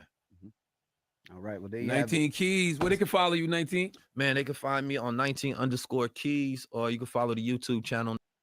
All right, family. So everybody tap in. The link's in the description. The link is in the chat. And we can have what they say, a fireside chat regarding that interview. Took a while to deconstruct it because there was just a lot that I had to, of course, speak out on. But Mr. Bawana, I would love to hear your thoughts now that we've finished the interview. Yes, sir. So I listened to the interview, and what I think about the interview is the interview was a big marketing pitch. He told people about their own personal problems. You're a slave, you sick, but the antidote is if you come to my conference. Absolutely. The antidote is if you buy my CDs or buy my coffee. Yep. This is no different from, you remember back in the day when the televangelists used to sell prayer cloths? Absolutely. They would say, if you ill, if you sick, just buy this prayer cloth But 1995. Yeah. I mean, Tariq Nasheed does the same thing. We talk about a solution in search of a problem. He would create a problem in his mind, propagate this concept and idea of a problem in the Black community for a number of months on his platform, and then create products to actually address the issue. Even though it does not address the issue. Right. Well, how does me wearing an FBA t-shirt and delineating myself, how is that benefiting me? Then the brother is a bowl full of contradictions. First, he says, save yourself. And then he mentions groups that doesn't work individually. They work collectively. He mentioned the Asians, and he mentioned other groups in America that they don't practice, what do you call it, rugged individualism. Right. They practice collective economics, very much so. Not only in America, but that economy extends outside of America to their distinctive homelands. So, like I say, Dwayne said the guy was he was all over the place. I feel he was all over the place. Dr. Lumumba feel he's all over the place. What else can I say? He is no different from a Creflo Dollar to me. He is no different from Brother Polite. We've seen these people before historically. We've seen them before. He is just a reiteration of things we have recognized in the past. Charlatans, con artists want to appeal to your emotions, to funnel you into something that will cause you to reach deep down into your pocket. Okay. It's almost like prosperity gospel. For example, he stated that he wasn't just going to be talking to people, it would be experiential. But then he said he's going to be talking to the crowd. Experiential education is a teaching philosophy that emphasizes learning through direct experience. Right? That's what experiential education is. It's not you giving a lecture, it's you actually walking the person through the process. But then his definition of experiential learning was what? Him talking to the crowd. So like I said, this guy doesn't know what he's talking about. Unfortunately, my voice, if people was to hear me trying to explain what is being said, I'm going to be called a tether and you're going to be called a hater. This is unfortunate. Yeah, absolutely. This is unfortunate, the climate that we currently exist in. But Dr. Lumumba, the only thing I could say is continue to hold the fort. There must be reasonable voices at this time who could disabuse the masses of the nonsensical things that these people propagate over the internet, brother. Absolutely. And here's the thing, right? Because Brother Buchanan said the same thing. I want to make it very clear. I'm not averse to people getting paid to do public speaking. I get paid to do public speaking. And as a PhD, my honorarium was $5K minimum. And people pay it. I'm not averse to that. But what I don't do is I don't show up and tell people that your life is in ruin. All hell is about to break loose unless you pay me, you purchase some products that I've made. Right? I'm not a charlatan. I'm not a swindler. I don't try to manipulate people into purchasing anything that I've produced. I don't do that. Right? This is what he was doing. Like I said, he was all over the place. Then he says it's really not about financial sovereignty. It's about being, what's the term we use? Being in the cosmos. The difference between why you could charge $5,000 and over is because people pay for your professional expertise. What is his professional expertise? What is it? You have went through school, you have qualified yourself, years of training. So people are not just gonna have you on a microphone and say, well, here goes this guy off of the street. He wears a funny hat and he could speak to any need you may have. No. People are gonna have you start on your platform for your personal understanding, your expertise, opinion on several different matters. This is very different from anybody. And here's the thing, and naming a barber, hopefully you could tap in, because one of the things I learned going through those years of academic training was to what? Not speak on issues I'm not knowledgeable of. I'm happy. What about, I said, I don't know anything about that. I'm sorry, I can't speak to that issue. Right? I'm not going to act like I'm a polymath and I have this wide, expansive knowledge over almost any subject matter you could, like, I can't do it. I know individuals who are polymaths. I'm not one of them. right? And typically, and you know this, Brother Bawana, the further you go in education, your education becomes more vertical rather than horizontal. It's horizontal when you're doing your, of course, general education courses. You get into your major, you go to grad school, PhD, it becomes vertical, not horizontal. Yeah, like specialization. He was all over the place. All over the place. And like, dude, you can't even make a coherent argument. And so these, and Kevin Samuels talked about this. Why aren't we listening to people who are actual professors and academics and specialists in these particular fields? Right? This is the man who says, hey, AI is the enemy, and says we need to create AI. We can't use their tools, but then says, well, they're showing us what to do and how to do it so we can be great and successful. What the fuck are you talking about? You know, the problem was we started trying to link with Black people in Ghana. Then he says, but the problem is we don't have any international allies. What in the French toast are you talking about?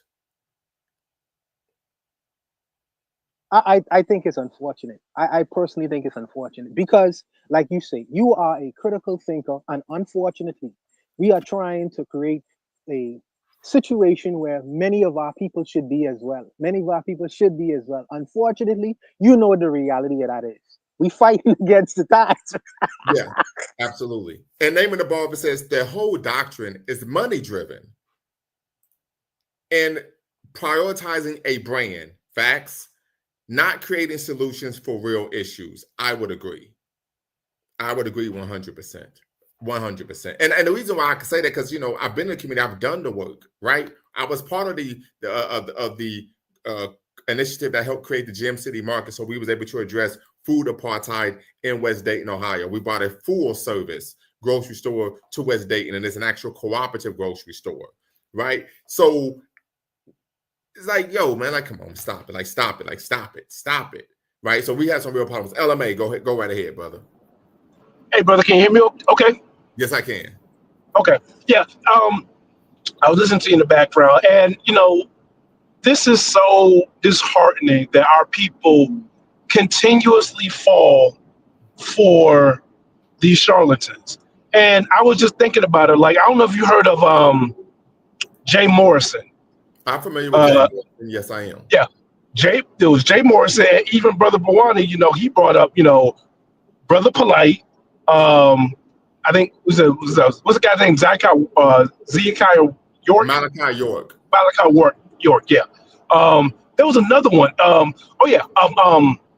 DJ Envy's partner in crime, what's his name? Pena.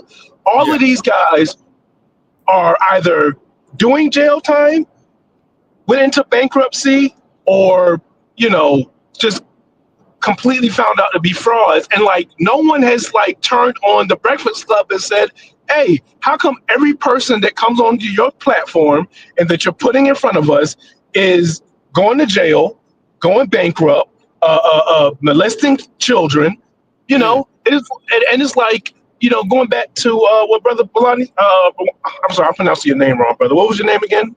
The other guy on the panel. Bawana. Oh, you can just call me Bawana, bro. Bawana?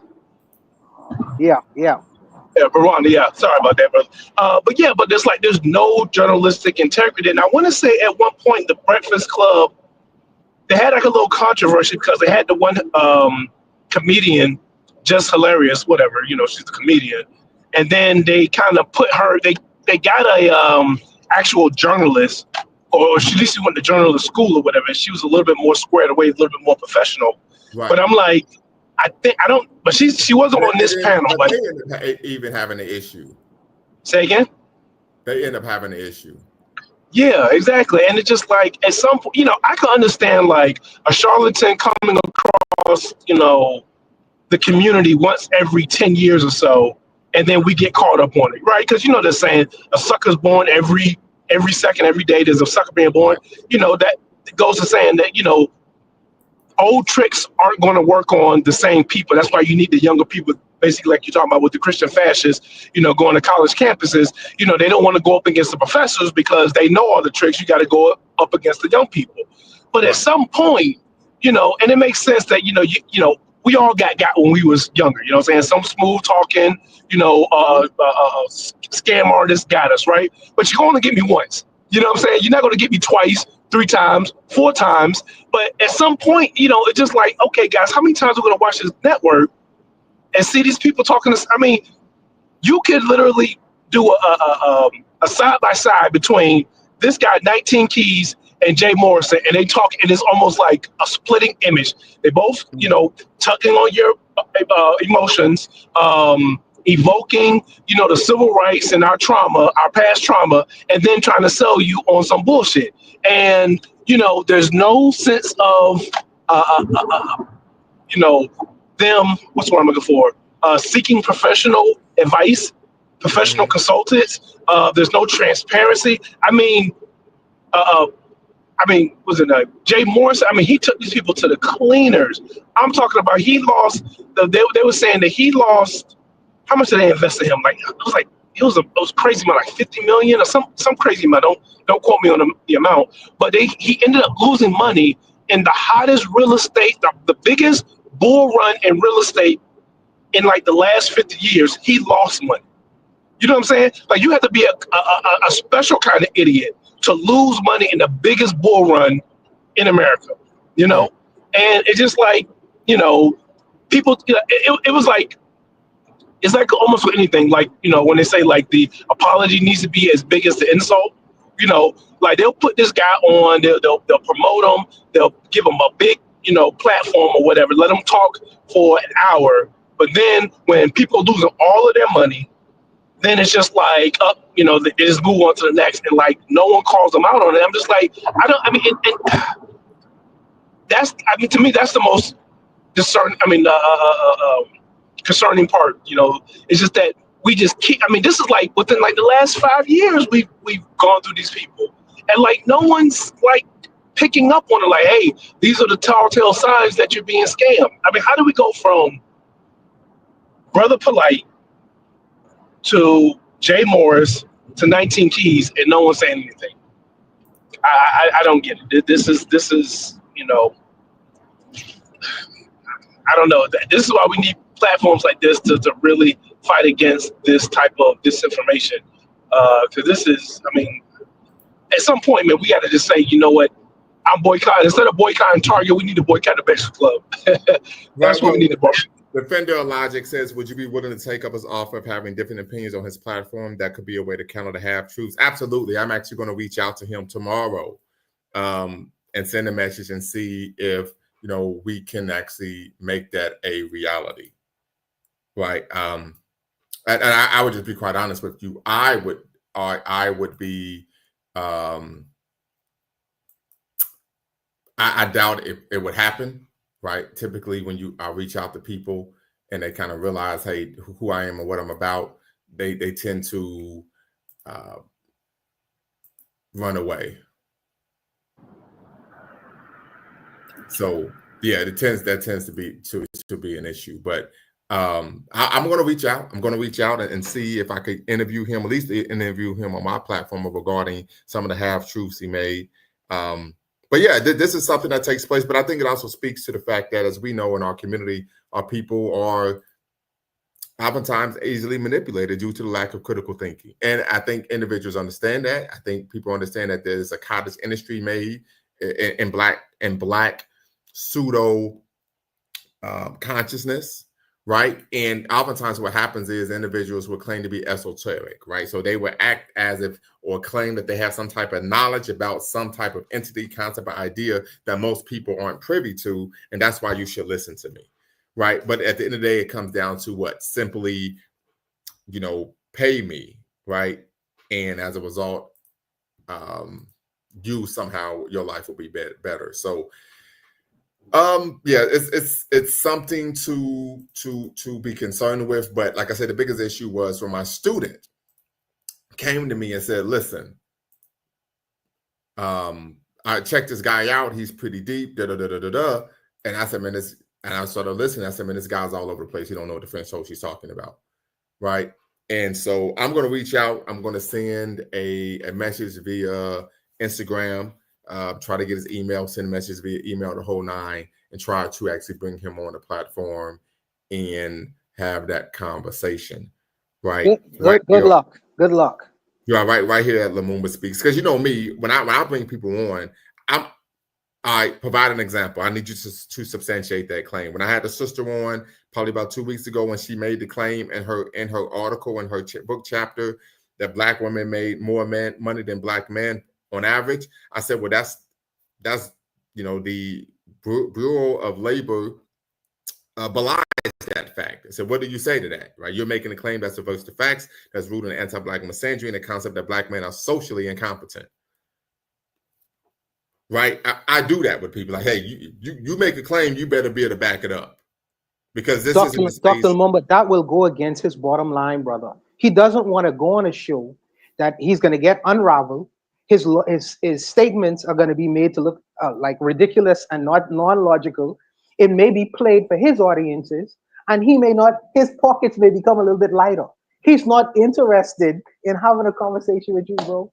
That's going to go against his bottom line. I would respectfully suggest that I don't know who your connections are, but I would probably suggest that you go on do a show with the Breakfast Club. I don't know how that works, but I think that it would be better, brother. It would be better. It would be better. Okay. And but LMA, I still haven't taken you up on that dare to send the email right for grammar and spelling errors, and then see maybe if that would get me in the door. Man, I was just about to say that, man. Don't forget about it. Look, start off with Grand Rising, my brother. Grand Rising King. Call him King a bunch of times in the email, and like I said, he'll bite hook, line, and sinker. You gotta outsmart these scammers, man. You gotta use their own scamming techniques to get them. Okay. Not only that, brother Mo. Let me quickly say this. You have the control of many young minds right now, impressionable young minds. And this is a teachable moment for the people who are over your governance in your classrooms. Use him as an example of what's going on in the greater community, because there are going to be many people in your classrooms who are going to be influenced by these guys outside of your classroom. So I think it's a teachable moment for them to be well informed. So when these kinds of things come up, they'll be better armed in disabusing them of the nonsense we hear out here. So that's another one of my suggestions as well.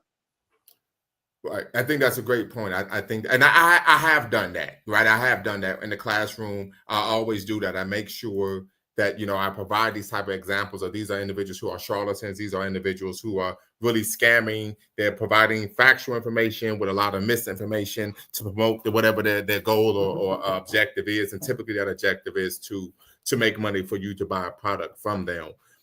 We find this is very common growing up in the Black Christian church, as I did. We will find individuals all the time who would talk about, you're going through struggles, so on and so forth. God understands what you're going through. And if you sow a seed of $100, if you sow a seed of $500, if you sow a seed of $1,000, God will bless you with a financial windfall that you wouldn't believe, right? And I saw my parents on a number of occasions fall for that type of hype as a child. And was like, when I became an adult, I think I was like 32. I said, what the fuck were you all thinking? I remember saying that to them when I was 32 years old. Like, what the fuck is wrong with y'all?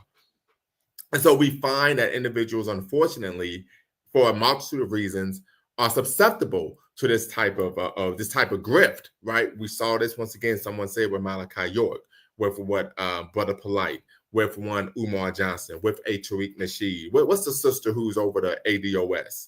Right, same thing where she was charging Yvette Cornell to show up, Yvette Cornell to come to conferences promoting Pan-Africanism, and when that wasn't lucrative anymore, she disabused herself of Pan-Africanism, said that this is actually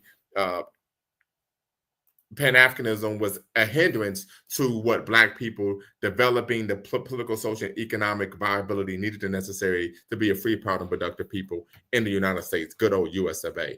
So we find this on a diurnal basis. Individuals are engaged in this type of work, typically for one reason, and that is to what? Ingratiate themselves with the community's pocketbook.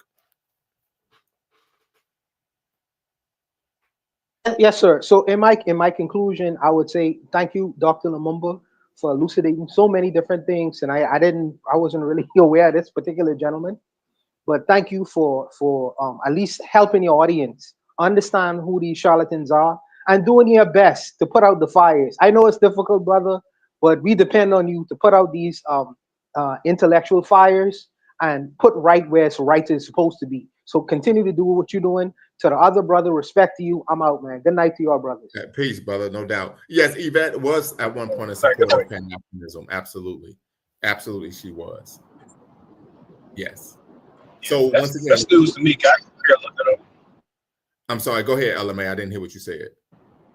I was saying that was news to me. I knew at one point that she mentioned that she was more or less Pan-African, but she said she broke away from that. And that to me felt like it was a long time ago. I didn't realize it was relatively recent that she did that. And what happened was, she was having these conferences where she was charging people thousands of dollars to attend. And something happened where she canceled a conference, and there was an issue in terms of people getting a refund on the $1,000 they paid to attend the conference.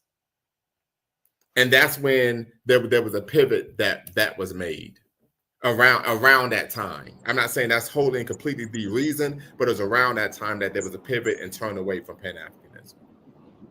I recently wrote an article about this very issue, and I'll put it in the chat. And if you all aren't following me on Medium, you should, right?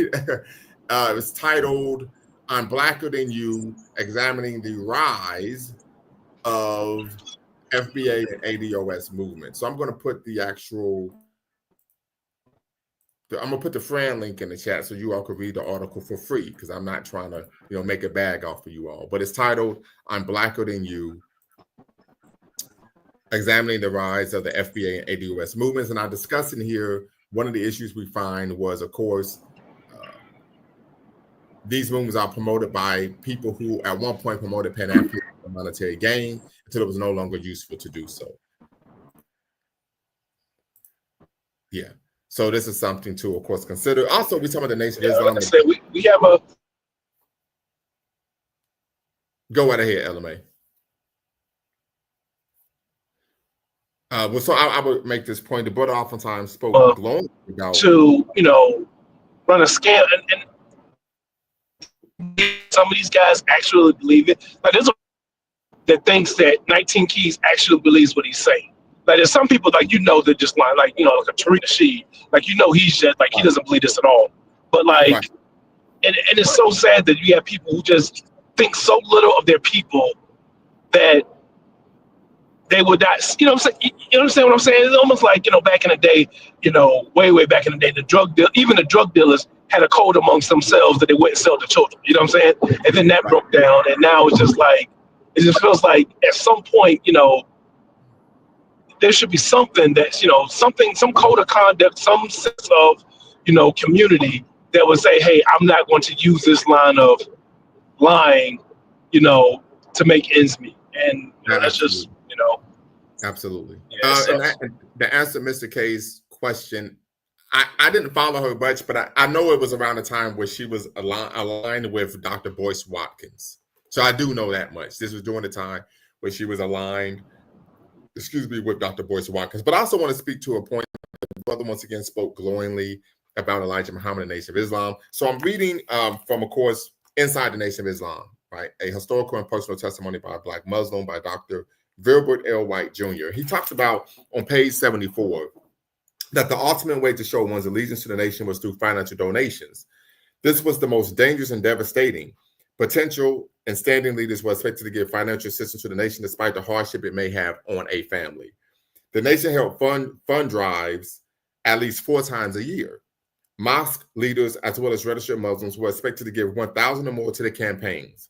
Ministers were also required to influence the congregations to make charitable contributions to several of the nation's various financial agencies, such as the #2 Poor Treasury, the $1 billion Economic Development Plan, the Savior's Gift Drive, and the 3-year economic program. Although members were often willing to sacrifice for the nation, they occasionally ignored basic responsibility to their spouses and families. It was not uncommon for ministers and other major leaders to lead their families into financial ruin. I know of 5 cases where individuals lost their homes, businesses, or vehicles because they supported NOI fundraising drives, right? Now we fast forward to page 92. He states, the economic problems created by the Nation of Islam greatly affected the stability of Muslim families. Most Muslims only had a high school education. The majority worked as laborers and service employees, whereas scores of others, permanently unemployed, received some form of government assistance. Contrary to Muslim rhetoric, nation members were recipients of subsidized housing, welfare checks, and food stamps, and participated in the Women, Infant, Children programs known as WIC. These families, devoted followers of the Messenger and Louis Farrakhan, often gave 60% of their monthly income to the mosque. As a result, family members often went without proper medical care, nourishment, and amenities that an average American family expected. Right? So when we talk about, well, he had this great national financial base, well, there was a reason why. It was a pyramid scheme, right? That's why. And on top of the fact that all of the businesses were in the red except for the restaurant on 116th Street in Harlem. So once again, the rhetoric, right, and the facts, of course, aren't mutually exclusive. They never are, typically never are. But this is something that we find. And when you make these type of claims, individuals would then argue that you're just hating or you're an enemy of the nation, or they would say, well, what are you doing? And as anyone who knows me and my work, I've done a whole lot, right? But let's see here. What's the name of the book you're reading from? Yes, Inside the Nation of Islam, a historical and personal testimony by a Black Muslim, Wilbert L. White Jr. And I've actually typed the title of the book in the chat. So it is Inside the Nation of Islam. A historical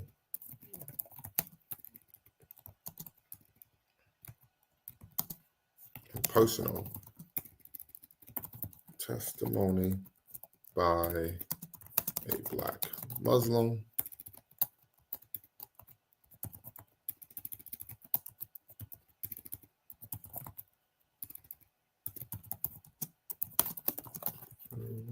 Bruce L. White Jr. So you all could check out the book as well. Yeah. So, family, I appreciate you all tapping in, being part of the conversation. I think we had a great show. I think it's important that, of course, we highlight, unfortunately, oftentimes individuals who are grifting and looking to promote, Black consciousness to build their own brand rather than actually solve community problems. One of the things I could give credit to Dr. Moore Johnson before he became, of course, a laughingstock was he talked about the 5, of course, institutions that are needed in any community, right, to have a self-sustaining community. He talks about having a bank, a grocery store, school, hospital, etc. And so I can say that during my time, I've actually been part of organizations and groups that have been able to bring that into fruition. Second issue, and I think this is what's also most important, is the fact that he talked about the Nation of Islam school. I've done interviews with individuals who attended Nation of Islam schools. And what we found was that these schools often taught European and Arab history. As a matter of fact, the young man told me he went to Muhammad University in Detroit, said they taught European and American history. There was very little Black history whatsoever.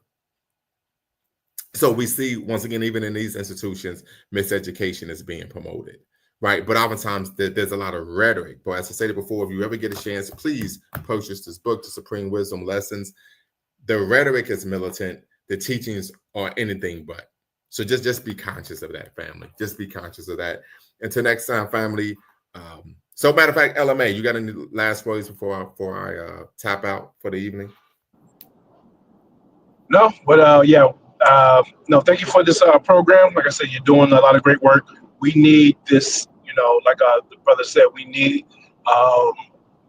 the ammunition so we can fight back against these scammers. Because without the counterpoints, these guys can just run rampant and just with human nature, right? Like if I get scammed, like I'm not going to promote to the world that I've been scammed, right? Because of my own embarrassment and stuff like that. So these guys can just scam, and even with your with the book you just promoted, how many former members of the Nation of Islam are coming out and saying, "Hey, I spent 60% of my income to promote this institution, and it left my family destitute. How many people are actually doing it? Not many. Now, if all of them were, then NOI would have died out a long time ago. But because people are, in a sense, stubborn, they're not going to.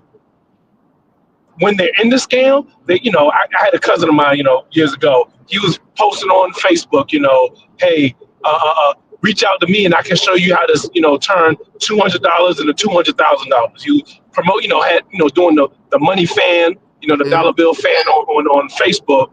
But then, a couple of weeks later, he's sending me a text message, hey man, can you send me $200